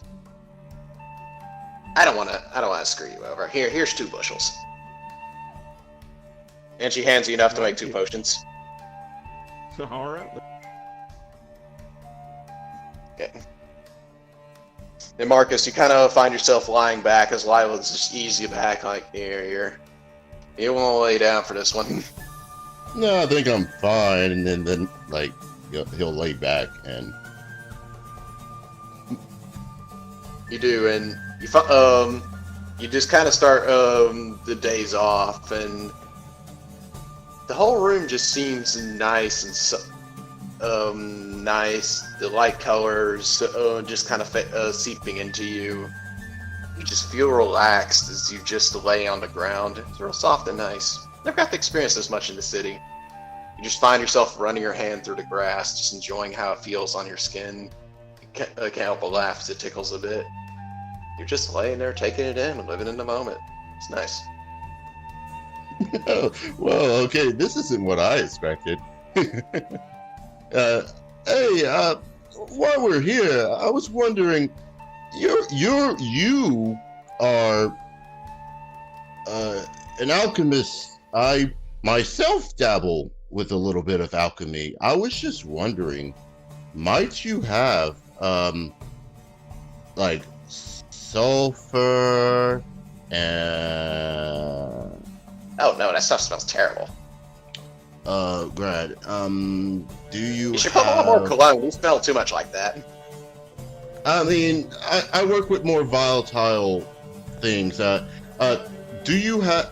Is there a cave around here that potentially you could gather guano or Oh, I got guano. But real quick, and she pulls out a jar and just like starts pouring a little bit on you. There, that'll get rid of the scent. Wait, what does she pour on? You don't know, but it smells great. Oh, I mean, this smells good. I'll trade for a bottle of that, a vial of it. I'll just give it to you for free if you just put it on every time you see me. All right. I mean, sure. I'll fine by me. Question: do you also have like? And I'll start trying to list off what it doesn't say. So I'll try to list off what the ingredients of an alchemist fire would be. You're trying to make some fun stuff. Yeah, I got some of that. Now relax. You're having a moment. Fine. Well, fine. Whatever. Fine. I was just gonna like look up at the ceiling. Well, she kind of looks to all of you. All of you feel free to go outside and take this in. And she kind of like flicks her wrist and picks up Marcus and just starts to push him outside. I'm going to let him go somewhere a little nicer. And she kind of looks to all of you like, I apologize. I had to be the one to drop all of that on you, but you I believe y'all make it out all right. You seem like a sturdy bunch. You've already survived through more than a lot of people would have. And she kind of, as she walks out, her gaze kind of lingers on Denaru with that last line. With Cyrus, that last line. She kind of pats him on the shoulders like, "Black gray, not completely black," and just keeps walking. Correct me if I'm wrong, but I did hear this right. She's taking Marcus away, right? Yeah. So we're letting the oddly physical sniffing woman take our friend away. Our doped up friend away. Man, you just had to make it weird. Oh, everything's weird. I mean, what's the worst that could I live to happen? make people uncomfortable. Oh, you look outside and you see like she just finds a nice little place in the grass next to the water that she just eases them down in. And just lets them bask in the sun for a bit. Marcus, you don't even notice, but it just feels warmer. You're like, Like before she goes, I like try to stare at her and see her soul like she did with the twins and everyone. I try to like see her soul. Um, From Looking a really gone, close. bro. perspective. Oh god. Looking real close, you kind of swear for a second that the cat that's been riding on her shoulder the entire time is just staring deadly at you. You swear for a second, you hear it say, "Don't think too hard about this." It just keeps. Oh, oh god. It Like- kind of takes you like- back, like, oh, nah. I mean, I've seen a talking tree today. That's just a bit surprising. But with all that, I feel like that'd be a good wrapping up point for the evening. Okay. Marcus drugged out of his mind is a good wrapping up point. Mhm. I mean, what else are y'all gonna do tonight? Unless y'all have some last little talking and roleplay y'all want to do.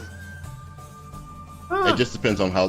For me, it just depends on how long this lasts. If I even can do any RP later. Yeah. What?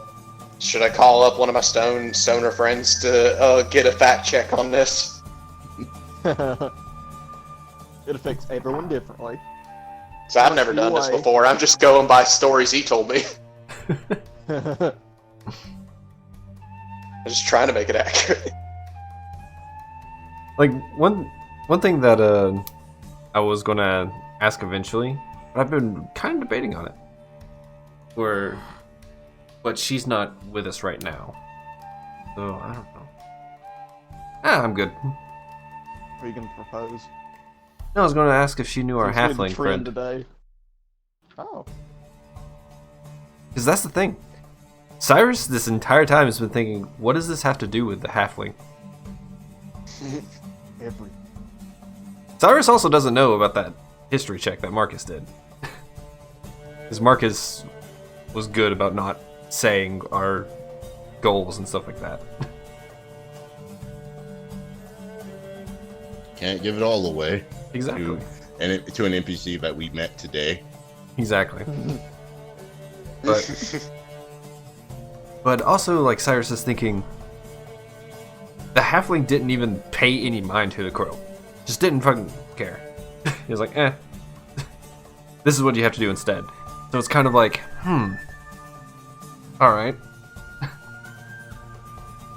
But other than that, yeah, I have nothing. Okay.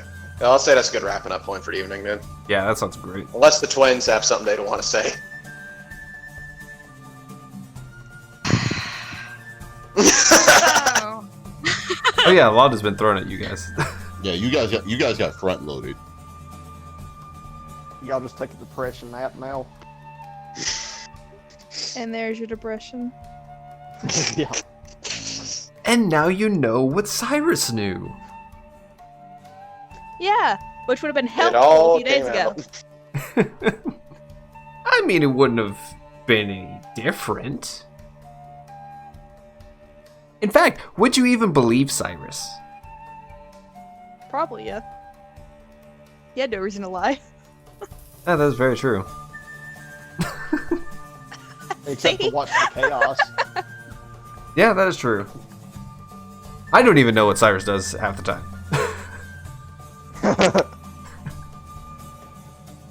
He controls himself. Yeah, pretty much. But, thank you all so much for watching. We'll see y'all next time. Alright, everybody. Bye. Bye. Peace.